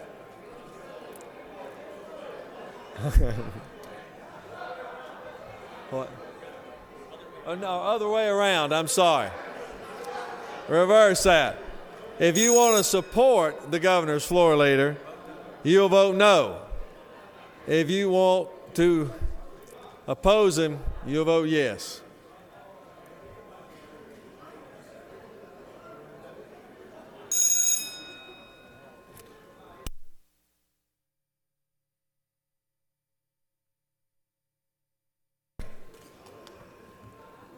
On Amendment 7 as amended, the yeas are 20 and the nays are 32, and the amendment has lost. Now we go to Amendment number 8. Is there objection? There is objection on Amendment number 8. All those in favor, rise, stand, and be counted for Amendment number 8. You want it on the machine? No. Rise, stand, and be counted. If you're in favor, he said he's fine with a hand vote. Reverse. On Amendment number 8, the yeas are 16 and the nays are 25, and Amendment number 8 has been defeated. Question now is on Amendment number 9. Is there objection? Amendment number 9, is there objection? Without objection, Amendment number 9 has been adopted. Question now is on Amendment number 10. Is there objection? There is objection. All those in favor of Amendment number 10, rise, stand, and be counted. Rise, stand, and be counted if you're in favor of Amendment number 10.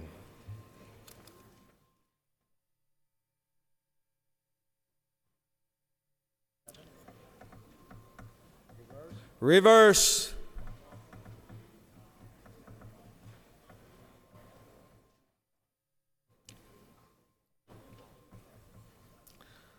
On Amendment number 10, the yeas are 12, the nays are 27. Amendment number 10 has lost. Now the question is on Amendment number 11, authored by the Senator from the 34th. There is objection, correct? All those in favor, rise, stand, and be counted. Rise, stand, and be counted on Amendment number 11, authored by the Senator from the 34th. Reverse.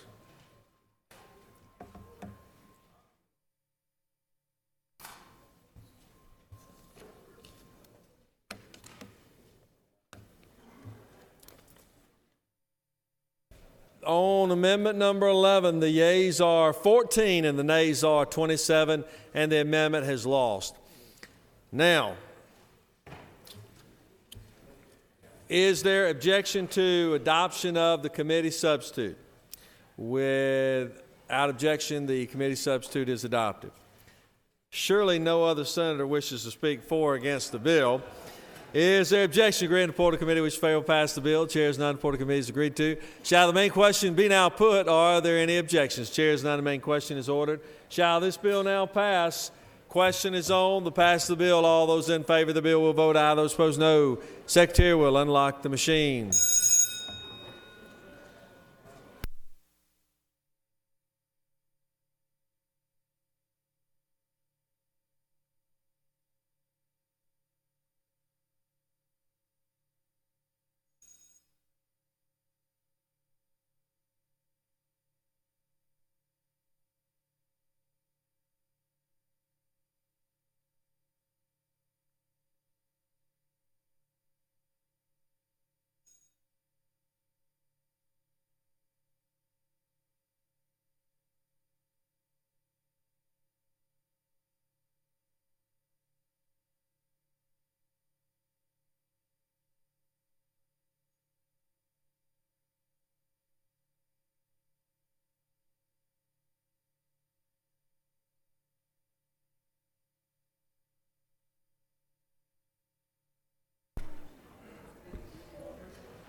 On the Passed the bill. The yeas are 35 and the nays are 16.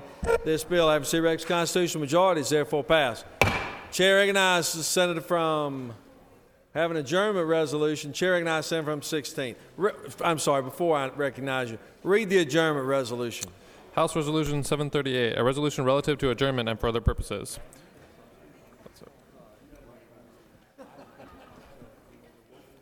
Chair recognizes the senator from the 16th, Majority Leader.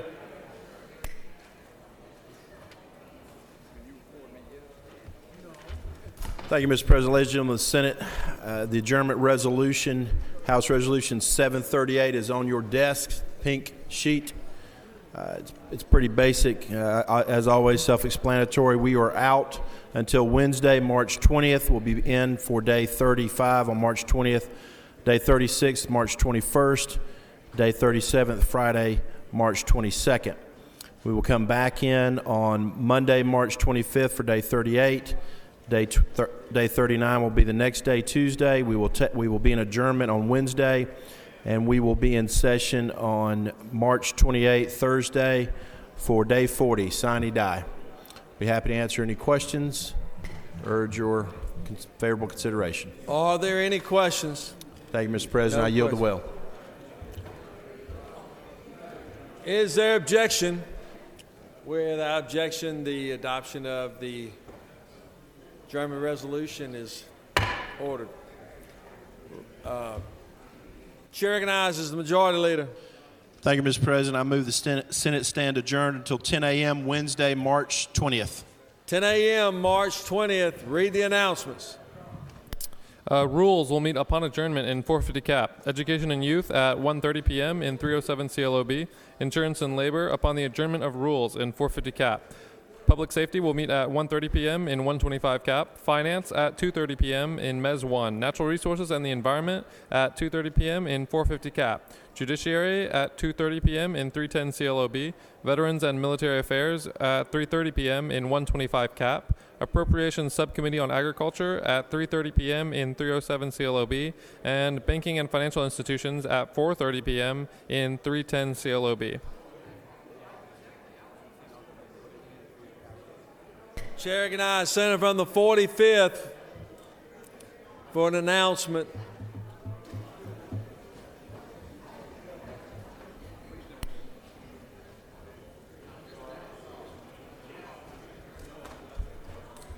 Thank you, Mr. President. Members of the Senate, the Republican chairman met yesterday for lunch. The Democrat chairman meet today in the 122, and we still have lunch ready for you. Thank you very much.